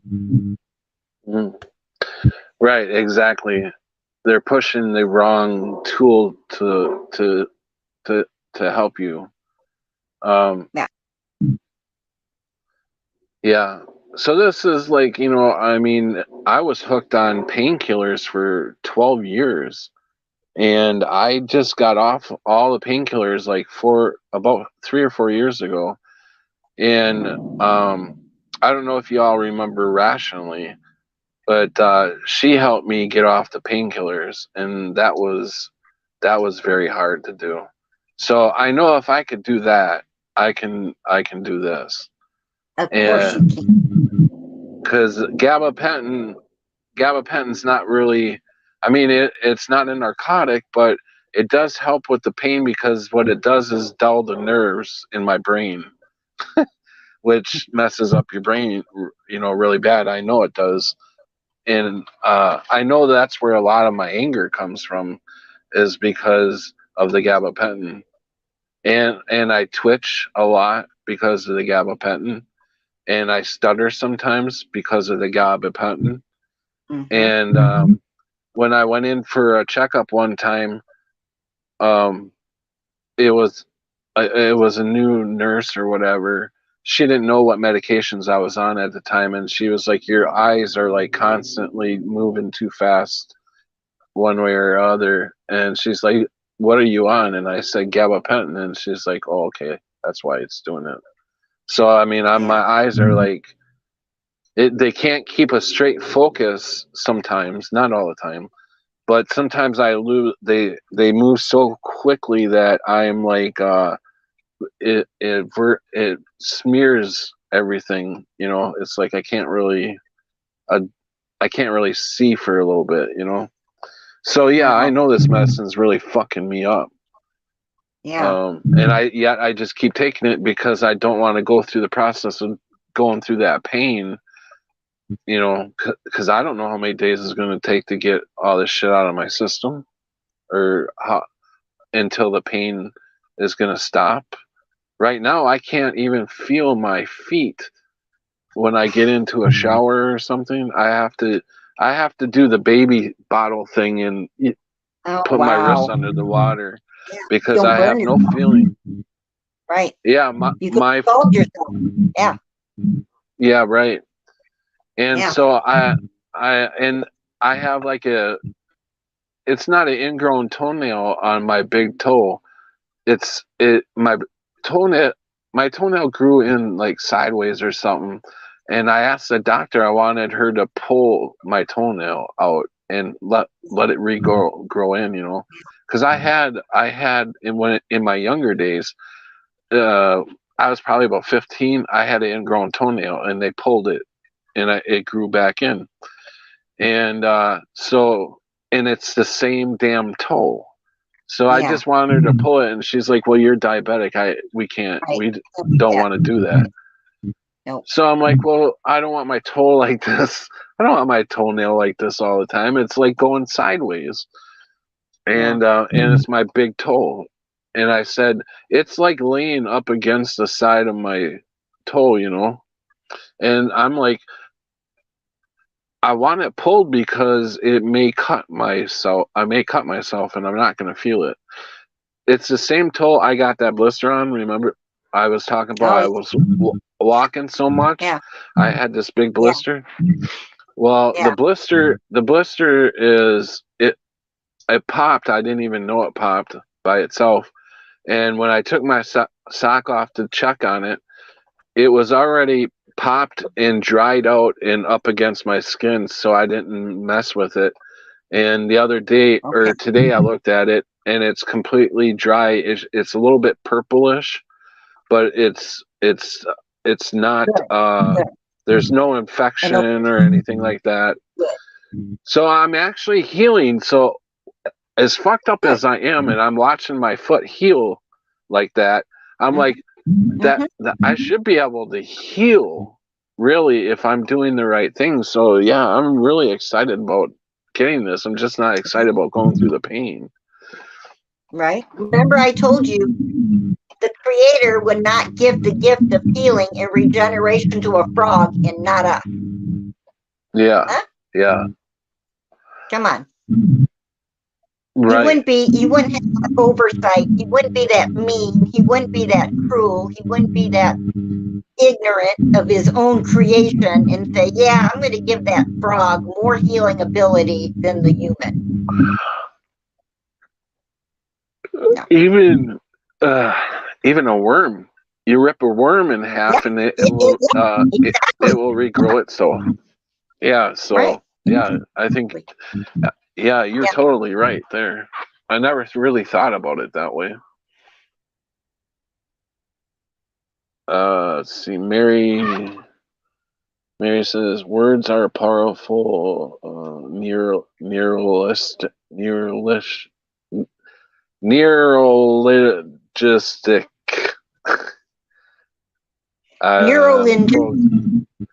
Thank you. Yeah, programming as you speak it is speak healing completely with support, gratitude, and joy, and so it shall be. Yes, yeah. Mary, 100%. Yes, Danny, supersize me. What did Danny say? Put the pounds on the put the pounds on. That's for sure. Annie or Brenda says Annie, his liver and heart are his liver and heart to get beating. No pun intended. Danny says, so saw it once, you feel great after you eat, but it's bad for you. Yes, I know McDonald's.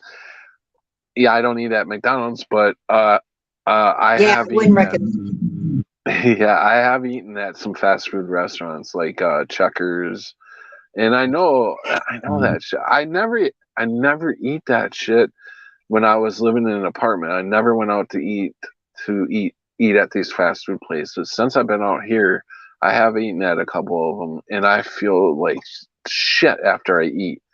And I literally do feel really bad.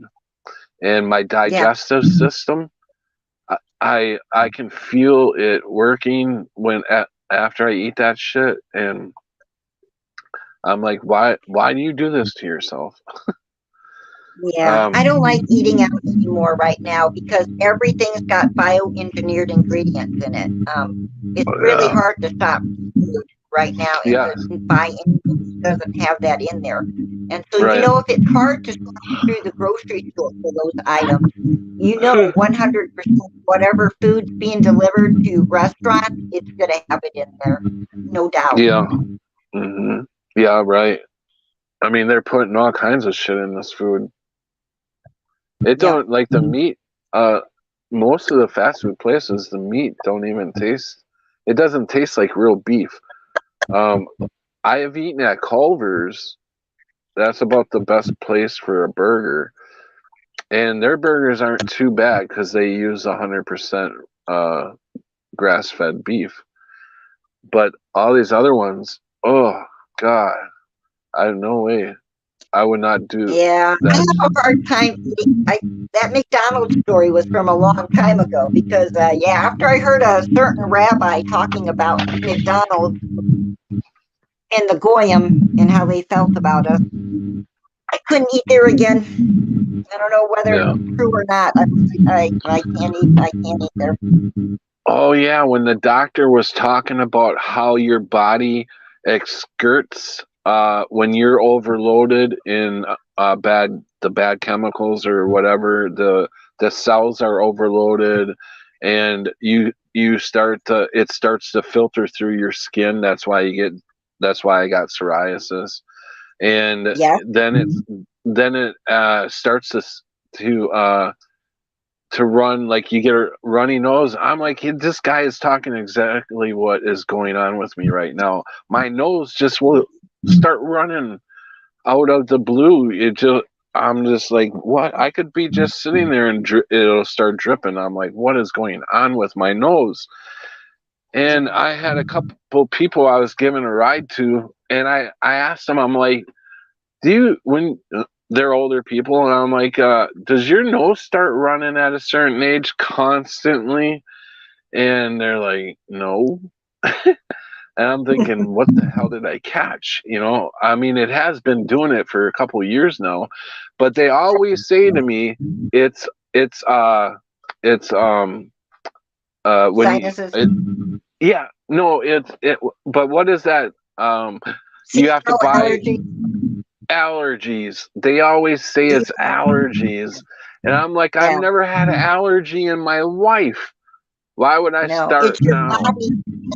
That's your body's natural detox method, is to have shit start coming out of your nose, your ears, your mouth, your whatever. If you've got a hole, something will come out of it when you're not well. Yeah, that's when that guy, I was like, man, this guy is talking my life right now. So I got to listen to this guy. So yeah, no, thank you so much for putting him. He does talk a lot. What is his name again for everybody that's listening? Robert Morse, RobertMorse.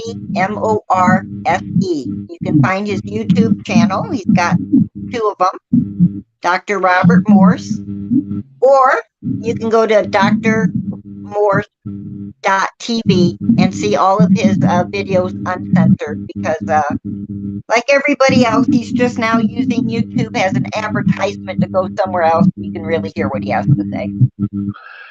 Yeah, I recommend starting with the first video when he's talking about your body, how your body works. I recommend looking up. He's got a backup channel, and it's called How the Body Works. So if you put in YouTube, Dr. Morse, How the Body Works, you're going to come to a 3-video set.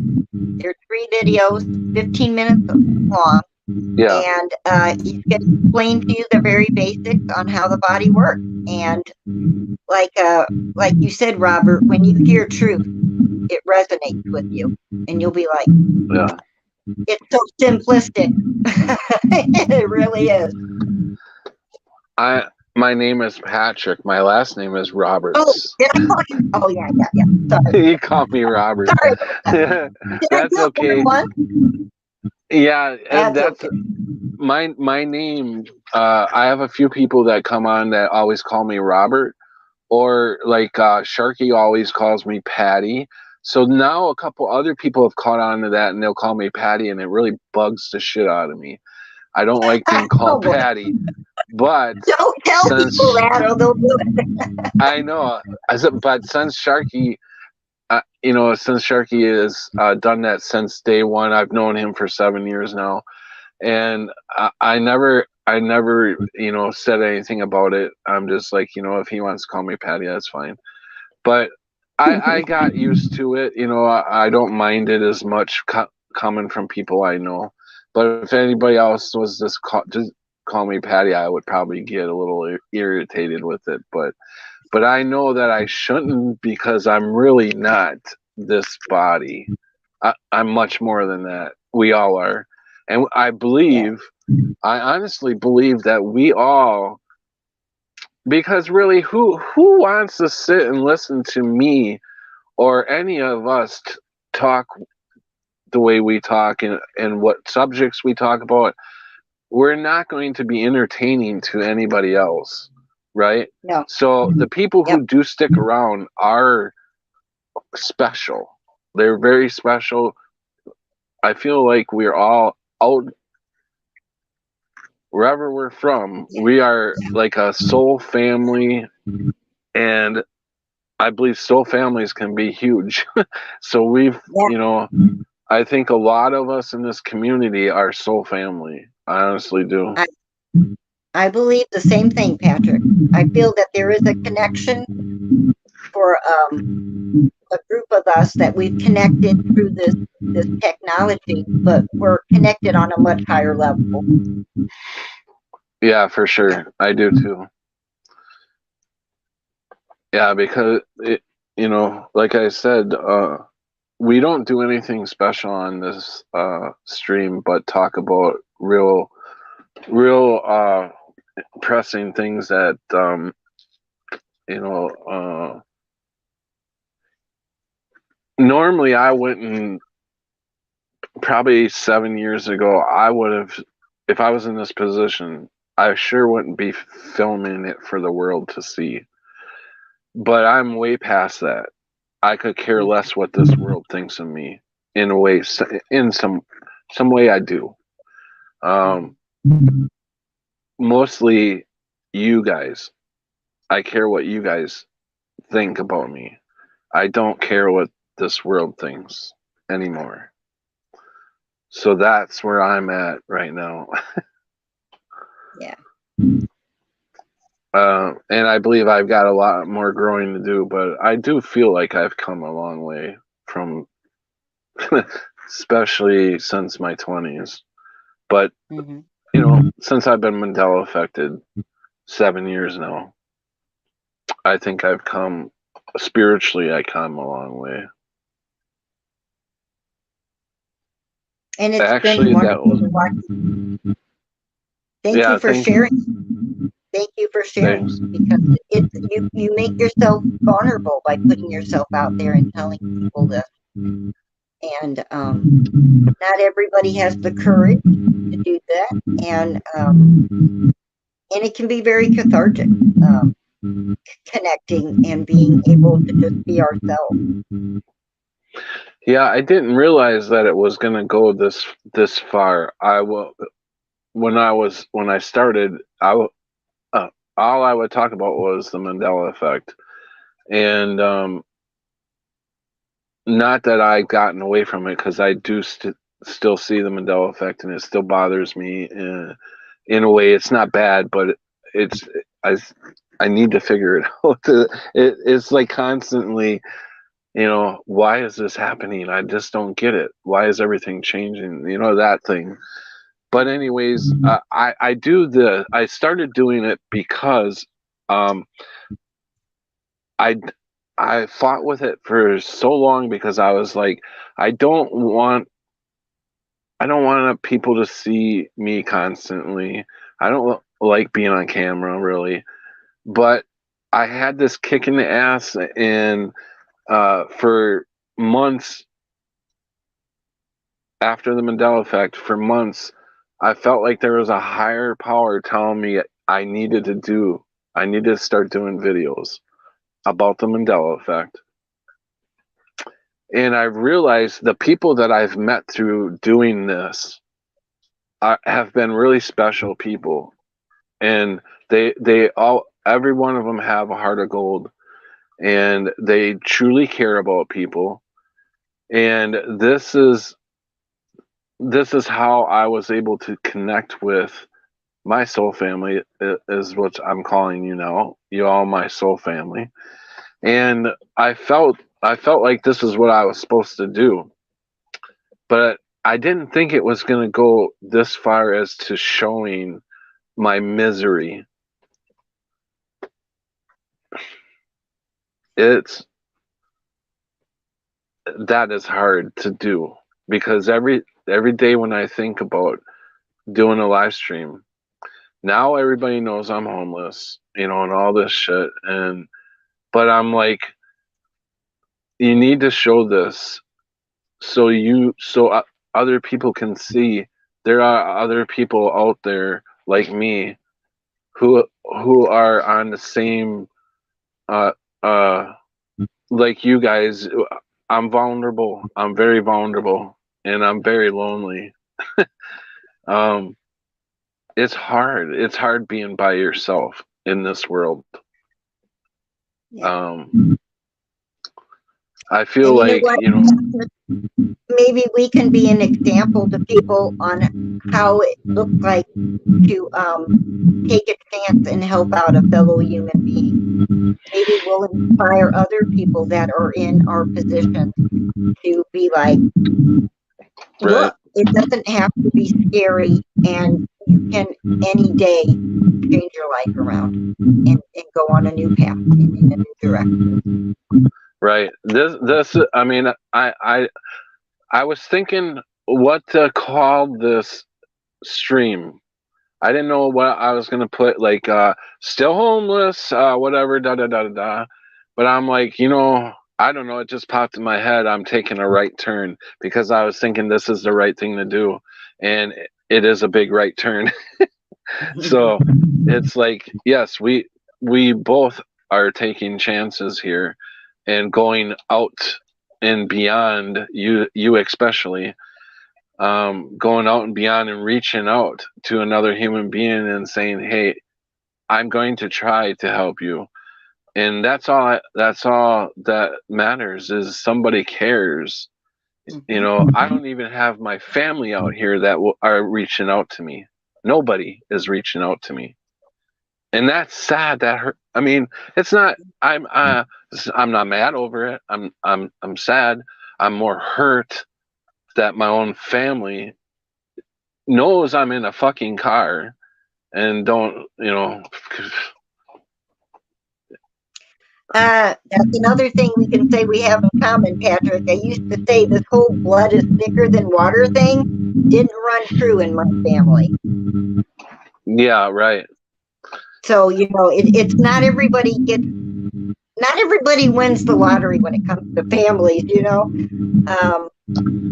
Yeah, I can right. relate. It's like you can't pick your the old saying, you can't pick your relatives. But you can pick your friends, and you can pick who you get to spend your time with, and who's deserving of our time and attention. And right. that's what we're learning. We're learning our value and knowing what our value is, and not accepting less from anybody else, and have honor for that, even if it's our family. And I've actually went and visited Sharky. He lives in Arkansas.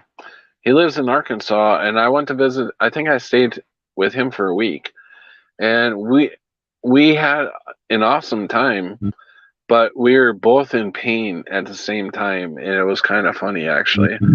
But we made the best of it, and we had a lot of fun. And he's a good guy, you know. And so I've been able to meet a lot of people who on here I'm really connecting with, and I do feel that we have a deeper connection, all of us. And I'm kind of feeling like, you know, the other people in this world, they have their own soul families, you know, and they have that they may be just beginners. Maybe that's why they're not waking up. They're like, I don't know what is going on, really. I'm probably not even going to get into all that, but I just don't understand why these guys, this people just don't get it. It saddens me, you know, that I can't wake people up to what's going on. Well, and here's the thing. Here's the conclusion I came to myself: is it's not my job to wake anybody up. I can only affect myself. The only person I have any control over at all is me, and what I do, and how I think, and how I affect other people.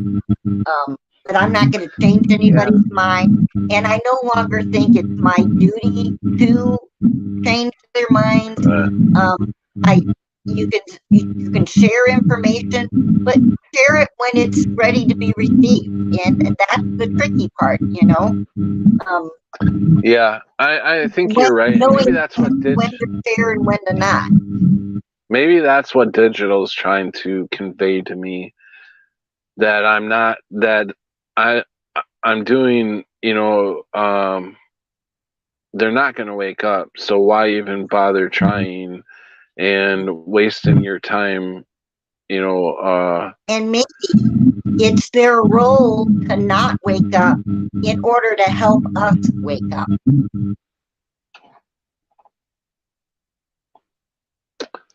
Okay? Because if everybody thought like us, well, we wouldn't fucking learn, and we wouldn't notice the differences. Yeah, that's for sure. All right, so we need the opposite of what we are to see ourselves. And I'm not sure why I feel like I'm the one that's supposed to help other people wake up. I don't know why I ever thought that. I think that there's might be an underlying thing of you're not helping yourself. You don't put yourself first. It's easier to want to put somebody else first and to help them than it is for you to put you first in your life. You're like, that's too selfish. I can't be like that. I've always been like that, really. Right. Yeah, I've always been the one to try to not fight, try to make everything, cool. Whatever I had to do to make it, the fighting or whatever go away, I tried to do it. Even if it was against your best interest. Yeah, for sure. Right. So now your journey is to learn how to put your best interest first. And to not feel guilty about that. And to realize that it's healthy to take care of yourself. Yeah. I mean, I know I have that problem of trying to find somebody else in need and help them instead of helping myself. Yeah, that's a biggie. And I suppose I should talk. I will keep everybody posted. It'll probably be, not like, what I'm doing now. It's going to be more weekly, one or two, maybe a week, because I know I'm going to not feel good for a while. So just so you all know.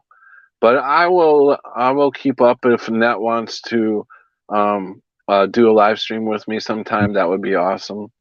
Maybe out by a campfire we can do a live stream or something like that. That would be awesome. And we might do one from the Garden of the Gods. What's that? We might do one from the Garden of the Gods. Oh yeah.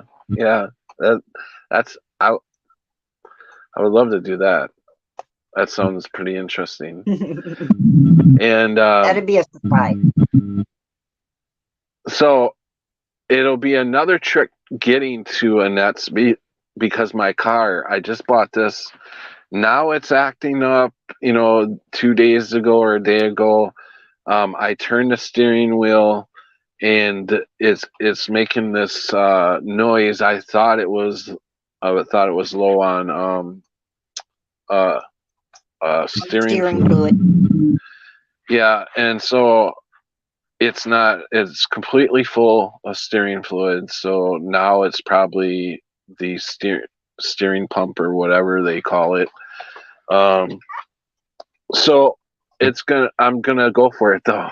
I'm gonna go for it because it's just started doing it. So I think I've got some ways to go before it actually goes out. That's the way I feel. But we'll see.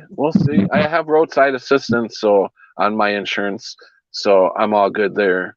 I know I won't be stuck in the middle of somewhere, out on the road.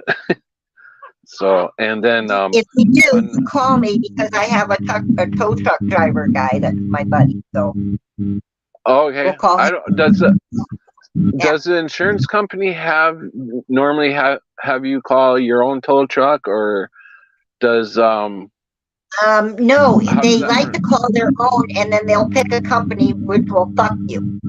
So Uh, you'll want to do it yourself.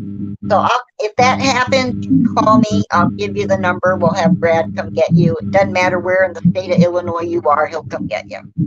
okay.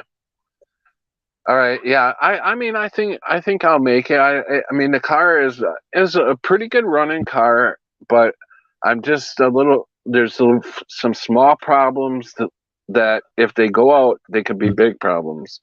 So Right. hopefully I get to Annette's place, and we can work. Spend the months on not only working on me. Annette has a For the car too. yeah, I'm a mechanic, and we'll be working on that one too. So yeah, so it all sounds, like I said, I'm excited, Annette, to come meet you and go through this Good. journey. Me too, Patrick. God, I keep doing that now. That's okay. I am Robert. I mean, I am a Robert. I have 3 You're like first me. names. Me too. And that. Well, I'll tell you that short story. I'm not giving my full name out now. Yeah, that's fine. Everybody knows my phone name, but Patrick, or Roberts. Yeah. So,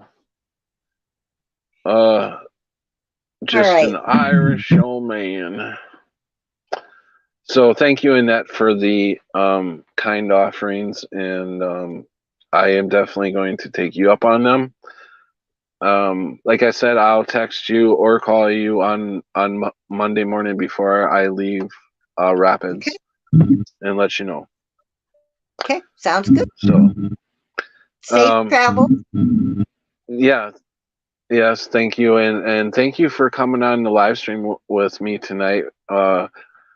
I know we're going to be talkers because we just talked almost 2 hours. I think you jumped in not even 20 minutes into the stream. So we've been on here basically 2 hours talking, and it went by just like that.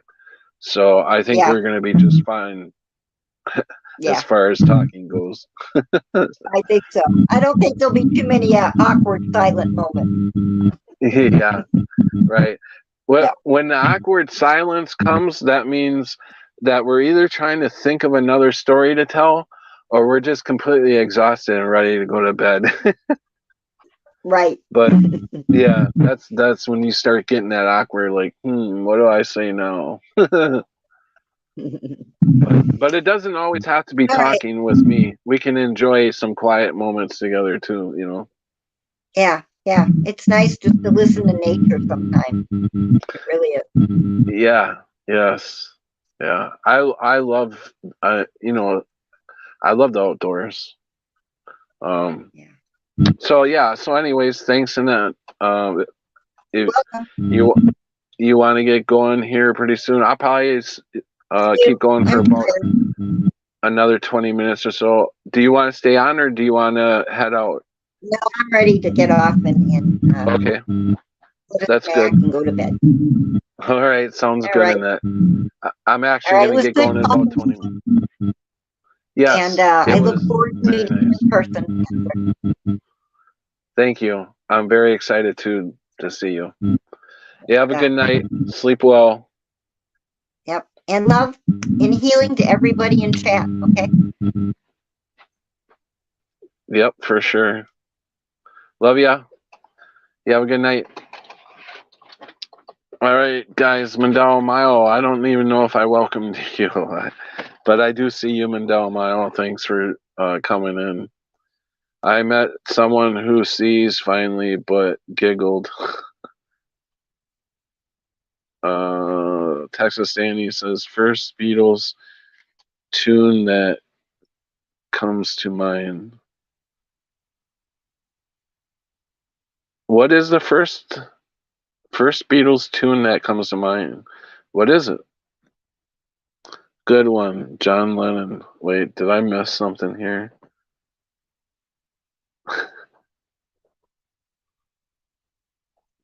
Yeah, thanks, Danny. Annie, I had a walker in my truck and I offered it to a couple I saw at the 7-Eleven, and the woman saw the Bible hangs right away, and now she's my only friend here, but I'm lucky.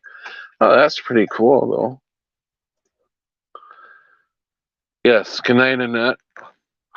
I am getting tired too, but I'm not sure. I'm not sure if I'm going to even get any sleep because I haven't been, but you never know. I'm getting to the point where my body's starting to sleep on its. My body will put itself to sleep when it's ready, believe me. Yeah.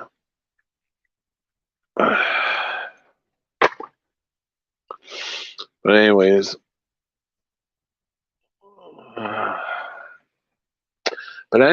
that the doctor that she recommended after I get done here with this live stream, I'm gonna go back to watching that doctor because he's got a lot of videos out, and they're not, the videos themselves are not very long. They're not very long, so you can watch them in intervals. It's not like one big each video being like mine 2-3 hours long at a time. Who wants to sit and watch that and be like, oh my god? But anyways, you can jump 2-3 videos. Like I do like 2 or 3 videos at a time and I take a break. But I think you guys, I think a lot of you guys will totally understand this guy. I'm glad that I did decide to watch him, because normally I do like push videos off because I get a lot of you guys that send videos. I do try to watch them, but sometimes I can't. Like when I'm going through something like this, I try to stay away from YouTube and that, because I don't know. It's just like I don't know. It's hard to explain. It's like I don't feel good. Like I don't feel like okay. So I'll be watching a video. I'll be like 5 minutes into it, and I'm just not feeling it because I'm feeling like shit. So that's why I haven't been on YouTube really a lot lately. Plus, I literally honestly, God, this was I've had a couple little mental breakdowns, and they're just like a lot going on, and I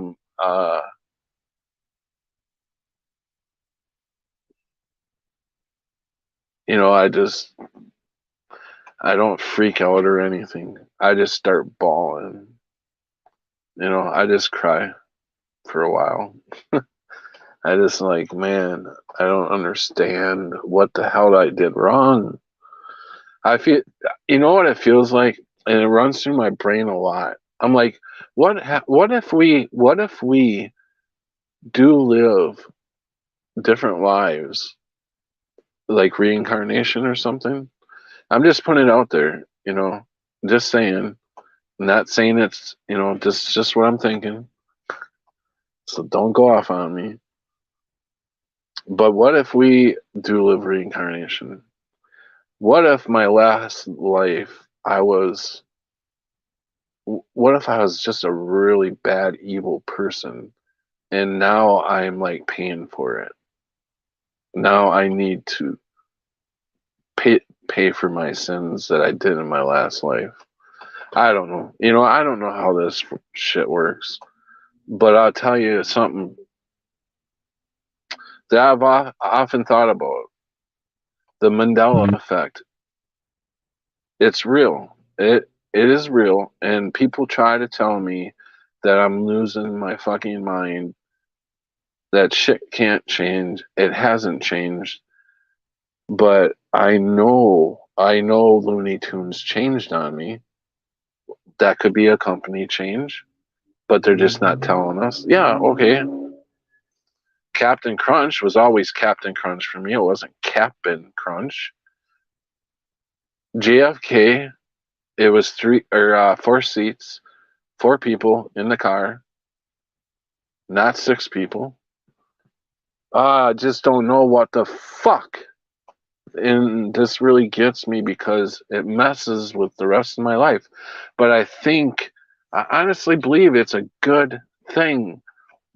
But it's just so psychological because everybody else is not on the same page as you. So you cannot relate to anybody but you guys.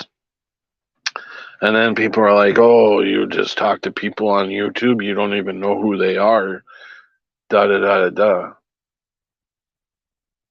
But that's them. I know each and every one of you that come to my channel. I feel who you are. I've always felt that with people my whole life. You know, when I was younger, I'll tell you a story. When I was younger, my dad was married 5 times, okay?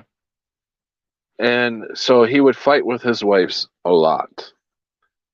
And we had mixture of kids, kids from the stepmom, and then my half brothers and sisters.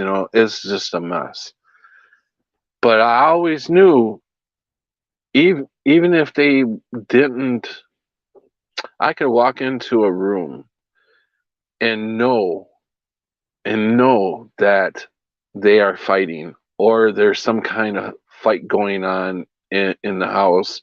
The tension would be so high or so thick that you could cut it with a knife. That's how I felt. I could feel people's feelings. And I knew when people were lying to me, but yet I let them get away with it. I didn't let them know I knew. I don't know why, but I never let people, when they lied to me, like, um, I'm not even going to put that out there, but when somebody in my life lied to me about what they were doing, and I knew that something was wrong, it was like, it's just that way. I just could read people very well. And I'm sure a lot of you guys are like that too. So, people, and I hate to say regular people. I don't know what to call these people, but some of these people are my relatives, and I love them to death, but they don't understand.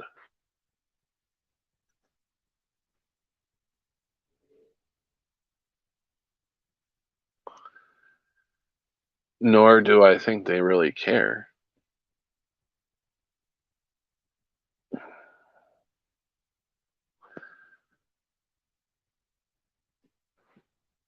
That's hard. That's hard. You guys know that's hard when your family doesn't understand what you're seeing. Some of them just laugh. Some of them don't even call you. Yeah. So anyways, my point of all that was I can tell if somebody's lying to me. Although I'm not 100%, you know, I, there's times where I couldn't tell, but most of the time I could tell if somebody was not being right with me. Like when you first meet somebody, they're always like trying to up themselves or make themselves look good, and you can hear the lies come through about their life when they're talking about their life, and you're just like, yeah, right, okay, but you never let them know that they're lying. You just say accepting their stories. Yeah. Most people are fake anyway. Yeah, that's true. Yeah, no, I think you're right, Annie. Yeah, I said that earlier. Is I don't think they don't want to hear the truth. It it is hard. It is hard, as you all know. It's hard to accept the truth. The truth of this place has lied to us our whole fucking lives. But if you go and tell anybody that, they're like, "What, Pat? This fucking TV? This you're trying to tell me this TV's lying to me? These people in this TV are lying to me? No way. Why would they do that? They wouldn't have no reason to lie to me." I hear that shit all the time. What, the government's trying to kill me? Why would they do that? If they wanted to kill me, they could do it very easily and very fast. I just, God, I don't, I've heard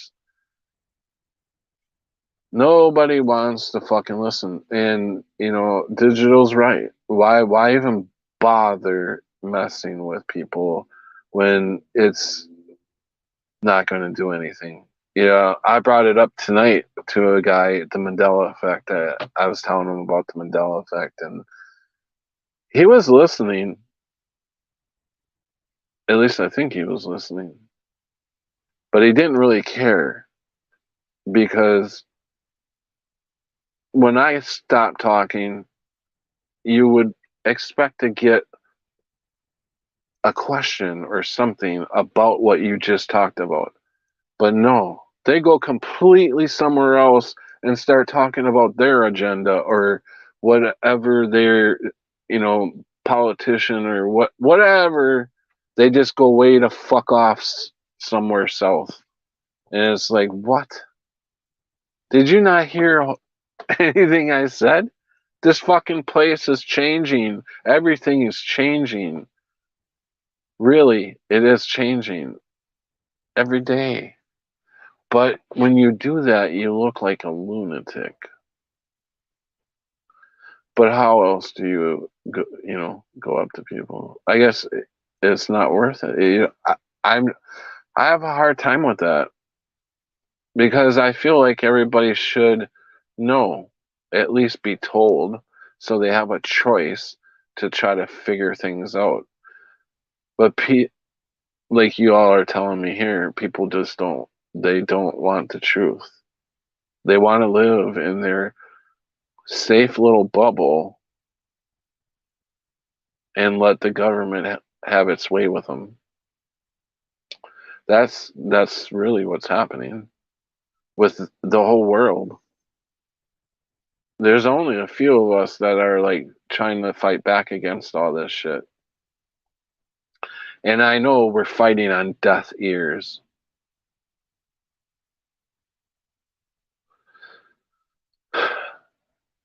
Maybe I wasted 7 years trying to wake people up to the Mandela effect. I don't even know one person I even woke up.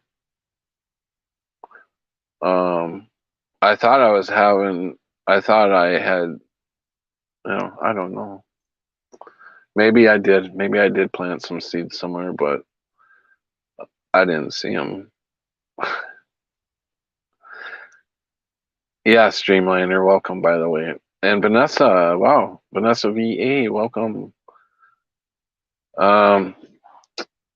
They truly love that's, they love their lies. Because the truth hurts. It does. And you have to accept it. If you don't accept it, you can continue to get lied to and accept them lies, and then you put your children in jeopardy. All these people are letting their children get injected as soon as they pop out of the womb. Oh my God, it's just crazy. The shit that people are doing to their kids. I would have never thought I would see people putting face masks on their kids like this. That happened, over the C-19er. I would have never thought in the world, I would have never thought that would completely happen like that. That really took me for, we were taken through a loop with the Mandela effect. And then the C19er comes shortly after the Mandela effect, hit. And then we see the whole world be in this fear of breathing the air around them. Boom! What the hell is going on here? Nobody has common sense anymore. Nobody has common sense. It's gone. They can't think for themselves. And I don't give a rat's ass if some of you people don't like what I'm saying. It's the truth. You do not have common sense anymore. I'm not saying you guys. I'm saying if anybody listens that doesn't normally listen, you better check yourself on that common sense, because or look around you, because common sense is completely gone. People are doing shit to themselves and to their kids that doesn't need to be done, and a lot of people are living in some pretty deep fear. I mean, I fear some things myself, but I in no complete deep fear like this, and maybe that's why I feel like I need to help people wake up a little bit. But 7 years and it hasn't happened. I haven't been able to do anything. But I hate to just give up, because I do feel for these people. I mean, I'm not anything special, that's for sure. I know in the way that being awake has put me in this position.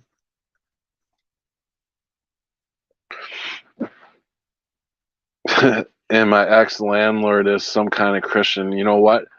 When I hear the word Christian, I'm a Catholic or whatever, I don't think you guys even know anything about Christ at all. And this guy definitely doesn't. And he plays off like some kind of fucking Christian. And that irks me. It really does. Because they're not. What he did to me and other people I've seen since I've been there, that's not Christian like. It's not. He's more about the money and more about this world. And if you're in that situation, I believe that you need to reach out for Christ. You need to ask. And I know some of you may say, why reach out for Christ? Look where the fuck you are. You know what? I may be in a bad position in this world, but I truly feel that I have been trying to do the right thing. So I feel like, and I know that Christ has forgiven me for my sins. So I feel like I'm going to be in a kingdom of everybody loving everybody. And that's where I want to be. So I don't care about this world. I don't. I do care about the people in this world. I really do. But I don't care about this world anymore. I really don't care about the possessions. I don't care about... I'm not afraid to die, that's for sure. And matter of fact, I've been wishing it. I really have. But in a way, I'm not going to take my own life. I will never take my own life. I don't care how bad it gets. And I've been in some serious pain, and I've felt like I've been calling for it, but he's got his own plan, and I think that I'm on the right track.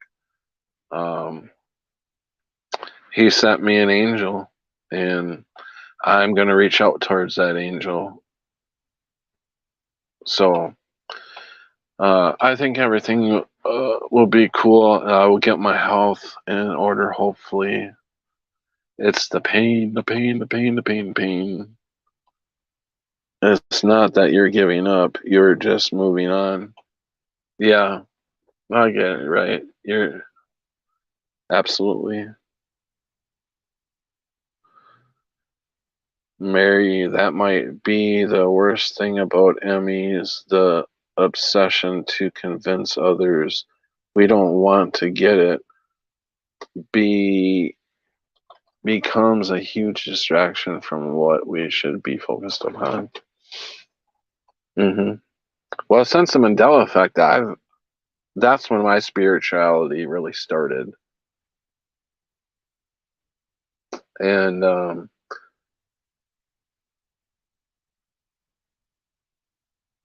I totally feel different, obviously. I think you guys know how I feel about Jesus Christ. I mean, I truly feel that he is my Lord and Savior.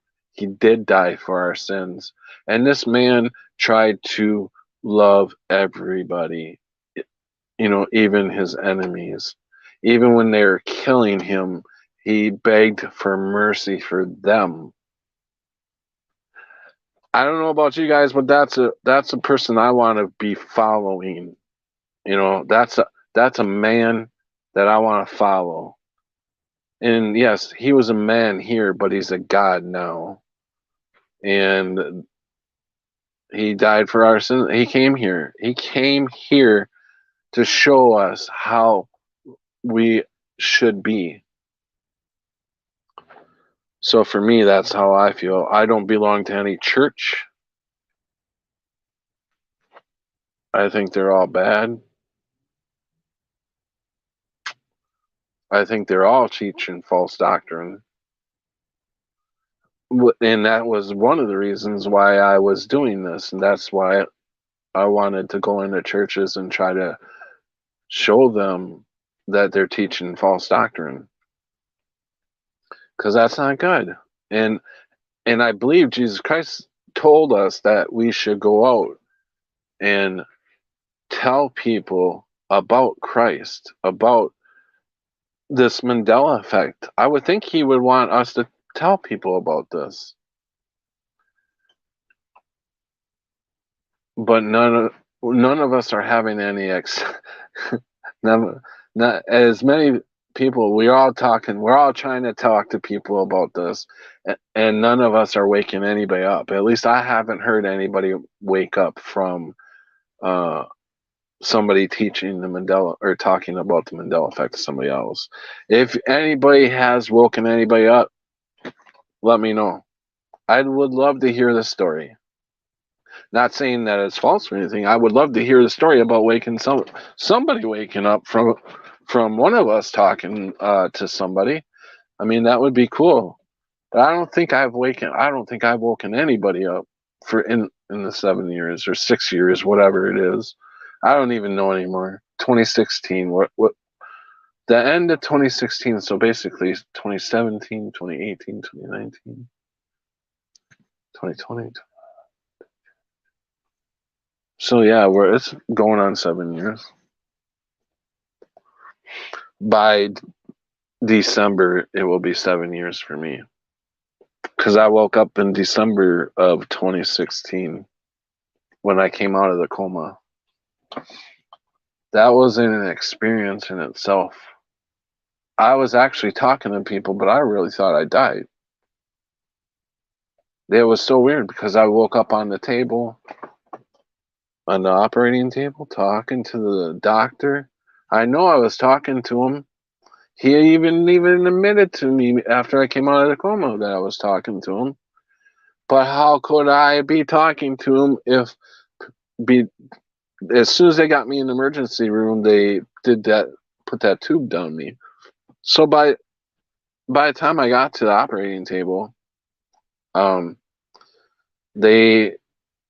could I have talked to the doctor? I had a tube down my throat. So it didn't make sense. So that's where I really feel like I may have jumped timelines, or my maybe I think I died and my consciousness moved to this realm. I don't know. It gives me a headache to even think about it. But yeah, that's all shit I want to figure out, and I know you all want to too. it bugs me because I do sometimes feel like I'm going crazy. But I'm like, no, I know that changed. I know it did. I know that I had that in the other, wherever I was before. I know that existed, you know. And then you think, well, could it be a big psyop? Could government be changing these things? Could AI be changing these things? And the answer is yes to all of them. That could possibly be happening. But there's certain changes that AI or the government can't do that we're seeing. So that tells me I'm not crazy. I know that it happened this way. And there's so many Mandela effects now. You can't keep up with them. It's changing every day. If you really sat and I think Blue, what the hell was his name? Blue what was his name? It's way back in 2016. This guy Blue something used to get on, and he would keep like logs about him, different hymns being, like moving out in, like jumping, shifting constantly, and his logs, because he couldn't keep track of certain things, so he was writing them down. So one person would see. I thought he was crazy, even though I saw the Mandela effect. I thought he was crazy, but now I'm starting to think he was on to something. To Bluebeard, yeah, there you go, Annie. Yeah, Bluebeard. When I haven't heard from him in a long time. But I hope he's all right and everything. Last time I seen him, he was in the hospital for something. I think it was a breathing problem or something. But and then he fell into the C-19er. He thought that was all real, but I think he ended up waking up to it a while later. He was like, "This is all bullshit." So, but he was keeping logs all the time on everything, and I think think we should be doing that. Maybe we should be keeping logs because things are changing so fast all the time. We're not even seeing a lot of the changes. And I think everything changes. I think it's a vibration along with some other shit that we constantly vibrate on different vibrations. And so when we're vibrating on a different level, then we see a shift, because on a different vibration, something may have been written out differently on that vibration level. And I don't know why that is. If the lower you go, if you go into a lower vibration, you'll start seeing more evil type bullshit. I don't know.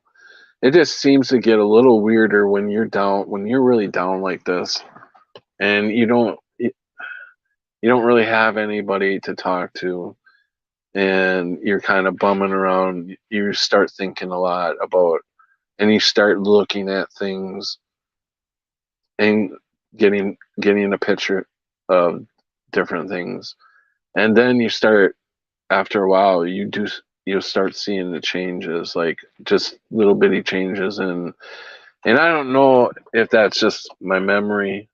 It could be, or we're completely vibrating, changing vibrations constantly, and then there's some huge vibration change, and we're trying to keep up with all this shit, right?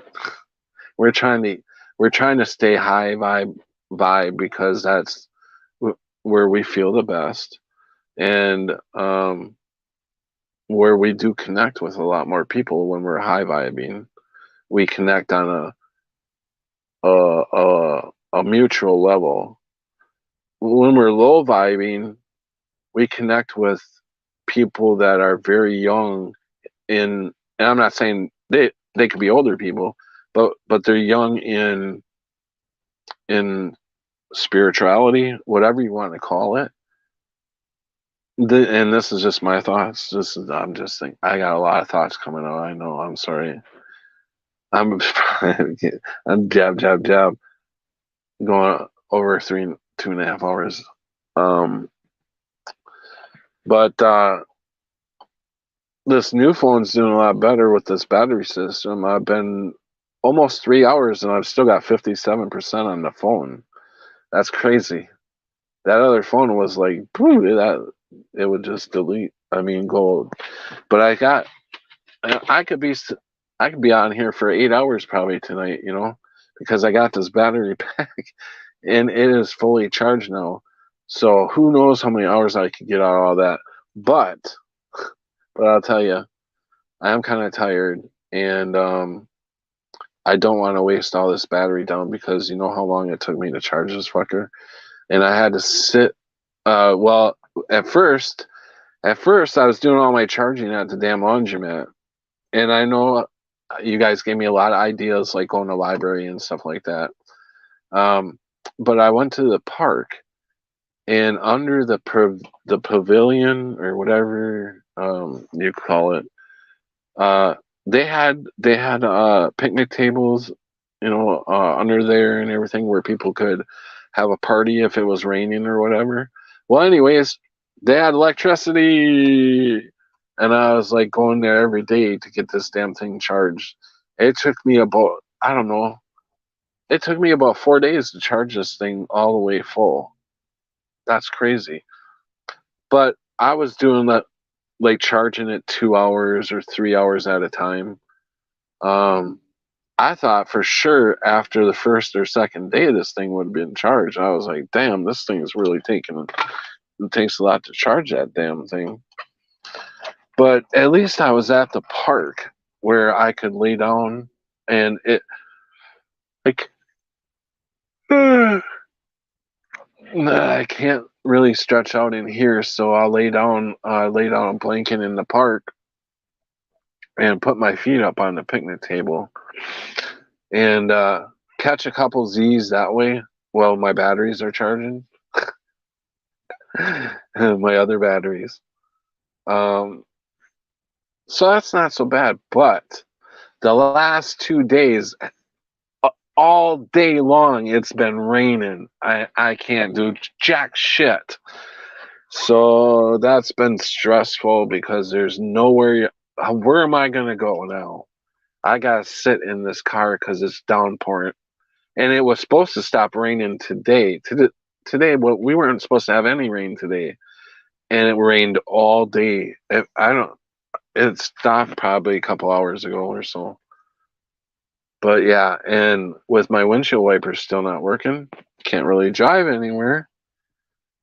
So, but I do drive. I mean, I'm a good driver. If I knew that it was going to hinder my driving, I wouldn't do it. But I don't go very far. Oh God.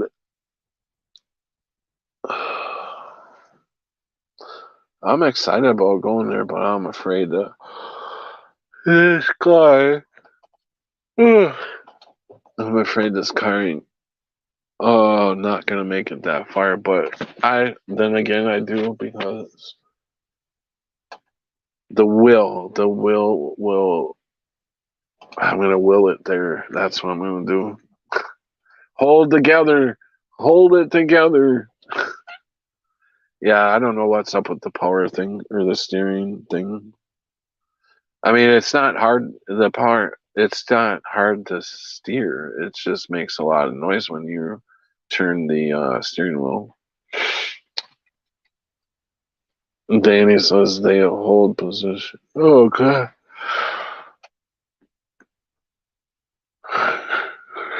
Sorry.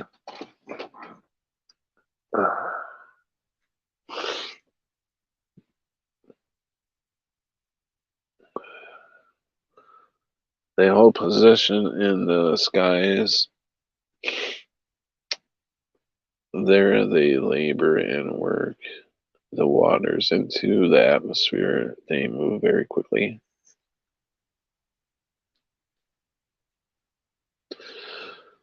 I thought they ran away and not drowned.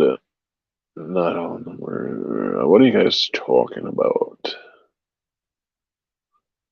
I just said Jesus put the demons into the swine, and the swine or caused to drown Winky Face.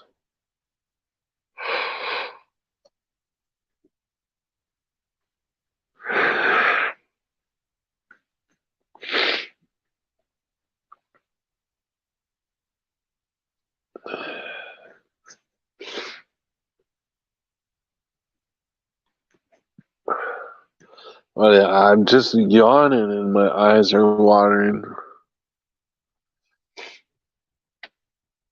Steamliner, it started seeing it in 1986 and then it stopped for 10 years. And that they were just joking. Oh, what were they talking about?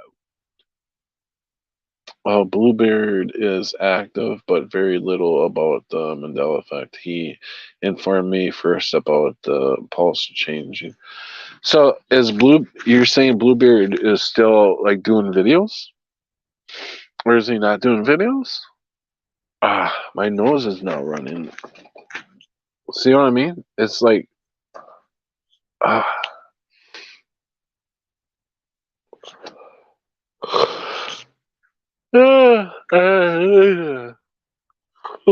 I think I'm gonna get going, guys. I can't stop yawning now. I mean, the sucky part about it is that I know I'm probably not gonna fall asleep, even though I'm fucking tired. But eventually, I will. The body can only take so much and it'll shut down by itself.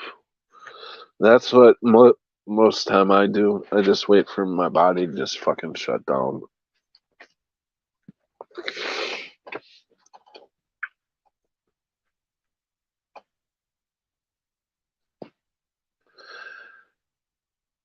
And I apologize. I mean, it's like earlier when I was talking about wanting to give up, it's like, just please take me now. I am fucking so ready to go. Just take me. But he will not do it until it is your time. Whatever you're dealing with, you need to deal with. And stop begging for an easy way out. So, I mean, I would never do that to my daughter or any of my kids. To know that their father committed suicide, I won't go out that way. No way. But I wouldn't be afraid to go though. I mean, shit. But I feel like I need something different in my life. I need to grow with others, not by myself sitting in an apartment. So I think all this is for what is happening. This is the road, I'm supposed to take the road I'm taking. And that's exactly why I named this the right turn. I'm taking the right turn. So yeah, I was seeing 11/11 in the early 1990s.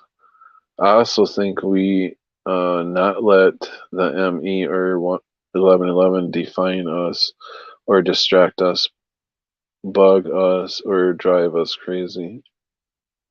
A little too late for that, though. I tried listening, but when I said Winky Face, oh, damn. When I said Winky Face out loud, I had to stop listening. I don't understand what this winky face thing is. I don't know what you guys are talking about. Let's see, the numbers I have come to understand are not from a good place.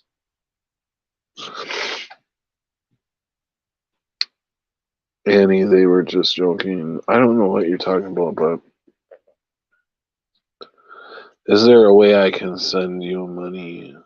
Oh, I have my PayPal link in the description. That's the only way you could send me money. And I appreciate it if you send me money. I would thank you, you know. It may have to go to this car. I really should have waited. You know, I was so like thinking I got to get a vehicle before I have to be out of here. And I was losing time, and I'm like, you know, I shouldn't have made such a snap judgment on this vehicle. But hey, it's done with, it's over with. Not gonna complain about it. I just need to go with the flow, you know.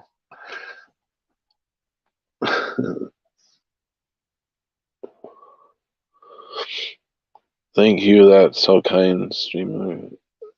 Yes, very much. Keep looking for the moon, for sure. Yeah, I seen it just the other night, last night. It was like not quite a full moon. To me it looked more like a egg, not totally egg shaped, but it looked off. Did you guys see the moon last night? Anybody see the moon? I believe it was last night. It was either last night or the night before. I'm getting my nights mixed up. I don't even know what day it is half of the time. I don't even know what day it is. And I should, right? I got the time, plenty of time to look it up, but I never do. I'm just the whole day goes by. I just guess what day it is. It looks like a Thursday, or no, not Thursday, or no. One day I was like, you can pretty much tell if you read the people, you can tell what day it is. Like on a Friday or Thursday, it'll start to pick up. On a Friday, it'll be busy as hell. Saturday, kind of busy. But when you start getting to Sunday, Monday, Tuesday, and Wednesday, things are so slow and just like but there are some people that are like speed racers to get to wherever they're going. But normally you can tell, you know, most people are okay now going to work. It's about this time. I can guess what time it is just by the people. I don't even need to look at the new, yeah, look at the wherever you gotta look at to find time. You know, any other way. You know, out there. Used to like when I was taught when I was in the woods as a young, you know, Cub Scout. I was taught to read the moss on the tree. If the moss was, I believe, if the moss was on the south side, that means that's south. And if the moss wasn't on one side, the side that the moss was not on was north. But then I think, well, what about the other two sides? How do you figure out which is east and which is west? But I guess if you get the two south and north figured out, you know, it's easy to figure out the other two. So, like east would be on the it's hard to explain. Let's say you got a tree. I'm moving away. Got a tree. Okay. Got your moss over here. Okay. That's south. Over here, north. So if you got that direction coming towards me, okay, south. Coming towards me would be east. No, coming towards me would be west. East would be the other way. Do you guys see what I'm saying? I'm looking really crazy now. I know I am. Uh, which way is my nose running? Down.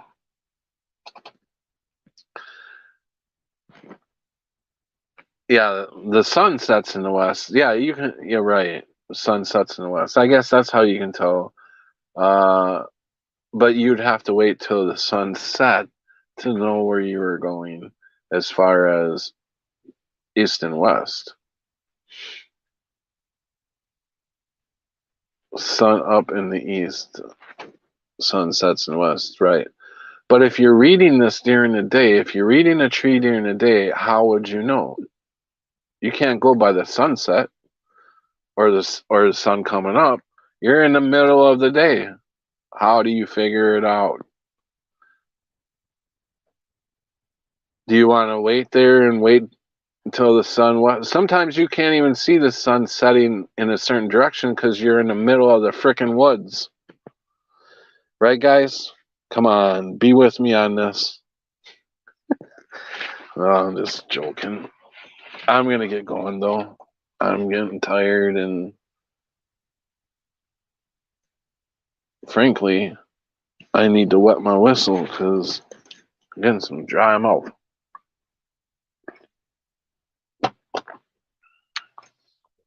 That's probably another reason I don't sleep well because I'm drinking coffee at 11:30 at night. I know. I am such a moron. All right.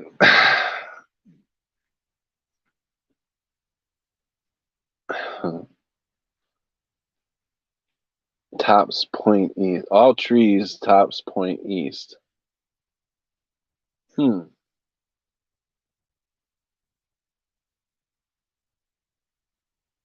Okay.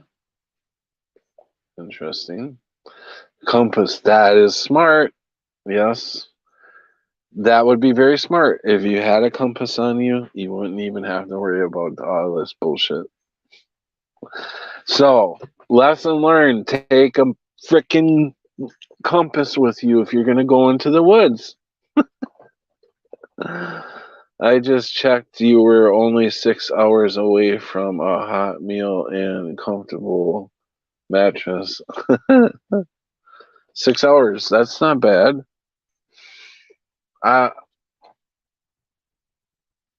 When I went to visit my brother Jim, and he lives in Gary, Indiana.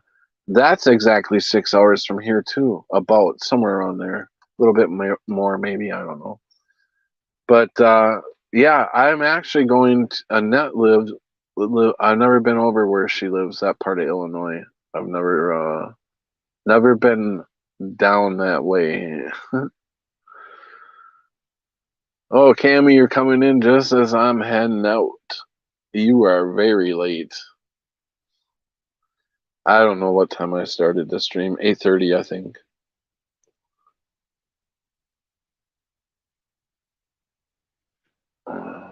Earth is closing in. Clearing house, yeah. Yeah, the Earth itself is like regenerating. My son saw it too. It was ridiculous. If you are like, whoops. Sorry about that. I didn't mean to hit that. If you are like Jen of Gems, you can't rely on the sun's position. I don't know what she I know Jen's, but I'm not sure what you're talking about. I don't know what she was talking about the sun's position, so I don't know about that. Sharky probably knows what you're talking about because Sharky knew Jen really well.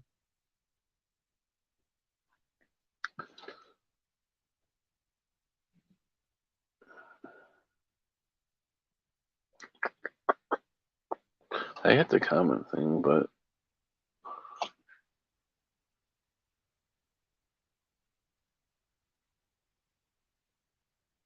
Oh, she's saying it was in a different place for her every day. I Well, I will admit that I don't know what year this was, but I seen it change every morning for a while there because I would travel down a highway every time at a certain time when the sun was coming up, exactly the same time, same place, and the sun was always in a different position. It was always moving more south than where it was previously. So I mean, I will have to agree with her on that. I don't know if it's still doing it because haven't traveled that way for a while, but the moon is all over the place. I believe that one too. I've seen the moon do weird things since I've been Mandela affected.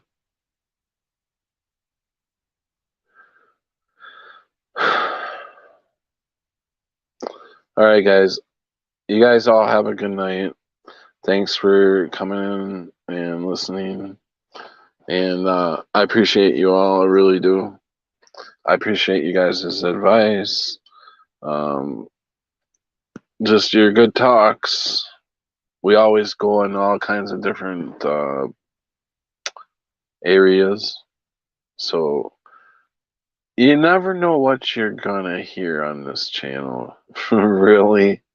You never know what comes out of people's mouths or mine. You just gotta learn how, like you guys already are, like you gotta learn how to just be a little tough skinned and know that it's all in good. Nobody is here to try to offend you. I certainly am not trying to offend anybody by my beliefs or the way I talk. And if you have different beliefs than me, that's fine too. We never do. I mean, this this channel surely is not gonna judge anybody because I just don't believe in judging other people. That's not my place. So I truly try to accept everybody's and I try not to push Christ onto people, but I do would like for people that aren't followers of Jesus Christ, I really would like you to give it a try. Read up, learn about Christ and what he did and how we all hear the stories, yeah, but when you really get into the way he lived and everything and the way he was treated, you know, and he still stayed like he didn't have a bad bone in his body to strike out at anybody at any time ever. And it's not just the disciples or what that talked about him. It was a lot of people that talked about Christ. So Christ was real. Christ did die for our sins. That's what I believe. I do believe that he is. Can you hear that? It's like whenever I start talking about Jesus, I don't know. Do you guys hear that ambulance go by? Took forever for it to get by. The noises that tried to throw me off, which it did. But, anyways, I love you, God, Jesus Christ.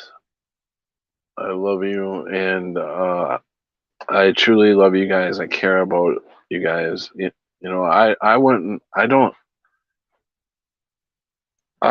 wish this stuff on anybody. Not even my enemies that I had. I don't really have any enemies that I know of. But anyways, I don't know why I'm not hanging up. I should hang up and just try to go to sleep. But I just know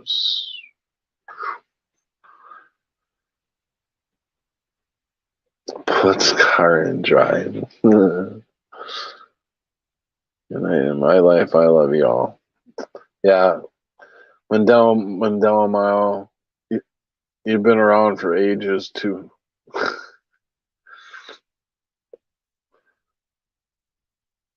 The world is your enemy. Yeah, that's for sure. That's because, in my feelings, this world this world has lied to us since we were babies. The controllers of this world. And why would they do that? Because they're collecting souls. They don't want you to know the truth.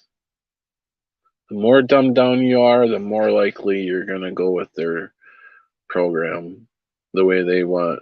And if you're very comfortable, very, very comfortable in your life, either the way I think is if you have a ton of money and you're like a corporate person or something like that. I don't mean like uh your I don't know, your father or your mother passes away and they leave you some money or whatever. I'm not talking about that. I'm talking about corporate money hungry people. And them people, if they are that comfortable in their lives, I feel they're doing something wrong. They have to be doing something wrong because you cannot make that much money being honest. There's no freaking way. Not in this world. You can make yourself comfortable to where you are, right? Because you're okay with, not so many possessions, just a few to get you by. Right? Okay, gotcha. I'm talking these greedy son of a bitches. They are the ones that run this fucking world. They can have it, really, honestly. I mean, there's lots of beautiful things in this world, but they've destroyed it. They're the ones that have destroyed it. And not enough people stand up to them. That is the biggest problem here. And this is my beliefs. Nobody stands up to these fuckers. Nobody. Not nobody. And that pisses me off. And if you do get a few people that do start to call shit out, they're fucking shot down right away and called insane or whatever, There's just not enough people to stand up at the same time and call it for what it is. And so I do get you digital on the Clintons and who else were you saying? Bill Gates or whatever. Yeah, I mean, they all, obviously we know who they are. And do you honestly think, digital, that we're going to get anywhere near these fuckers? You said go to their house instead of going to what I did in the church. I'm going to get shot before I get to their door. So there's not one word that's going to make it out of my mouth before if I go to the Clintons or something. Nothing's going to change here unless people start to say no. And that's where the problem lies. Because they're all lied to, they're all fooled. If you try to tell them, you're the fucking idiot, you're the outcast. And hopefully someday that will change. Hopefully it probably won't in my lifetime, that's for sure. But maybe at some point people will start loving each other and doing things for each other that you know, whatever. I don't even know. I'm trying to leave. I'm trying to get out of here. I'm so sorry. I'm just babbling tonight. Holy shit. I should have did a live stream last night. I know I should have did one, but I was like, I wasn't feeling very good. I was just so Annette, thank you. You do have me in better spirits. I do feel like this is the way. This will be very interesting. I'm up for a challenge. Oh boy, this is gonna be a big one. But I know it's all in my head. I do. I'm just the pain. But it is what it is. I'll see you soon, Annette, and the rest of you guys. I will see you later.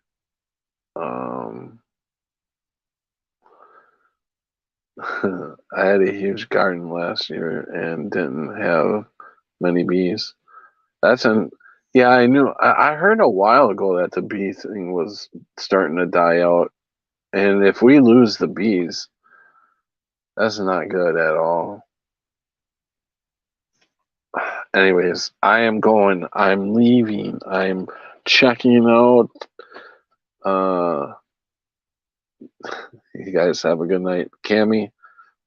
The bees are having issues. Put watering stations and cool shade areas for them so they can rest and find way home with. You just jumped chemicals. It's like they get lost. See you soon. Yep, for sure.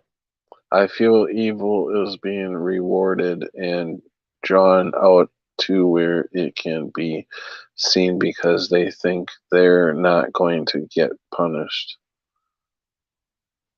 Yeah, I feel evil is being rewarded and drawn out. Yeah, yeah, no, for sure. Yeah, yeah. I think you're definitely on something there. I feel that too. I do feel like if you buck not buck the system, if you go along with the system and do what they want you to do, and it whether it's lying to a customer about something that's not actually real, and you're buying something that's not whatever. Yeah, no, and they make so much money and they get rewarded. Yeah, fuck, right. And if you do the right thing, you get fired or yeah, you're absolutely right.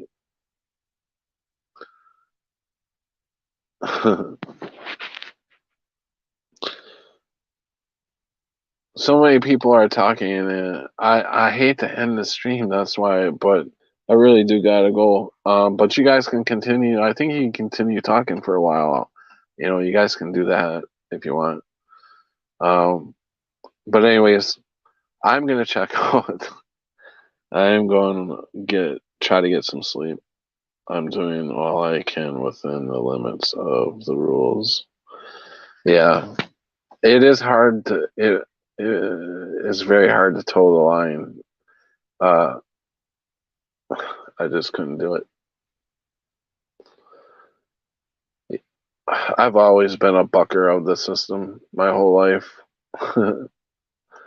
But anyways, good night, everybody. I will, like I said, I'll let you know how things are going. Annette and I will probably get on once in a while to uh, let you guys know how everything's going and stuff. Um, so expect sometime a live stream from, we talked about maybe doing a live stream from a campfire or something like that, from a fire outside. So yeah, I think that would be very relaxing and fun. I'm looking forward to the talks and stuff. And so, anyways, good night, everybody. Have a very good dream. Have a very good dream on me. Don't dream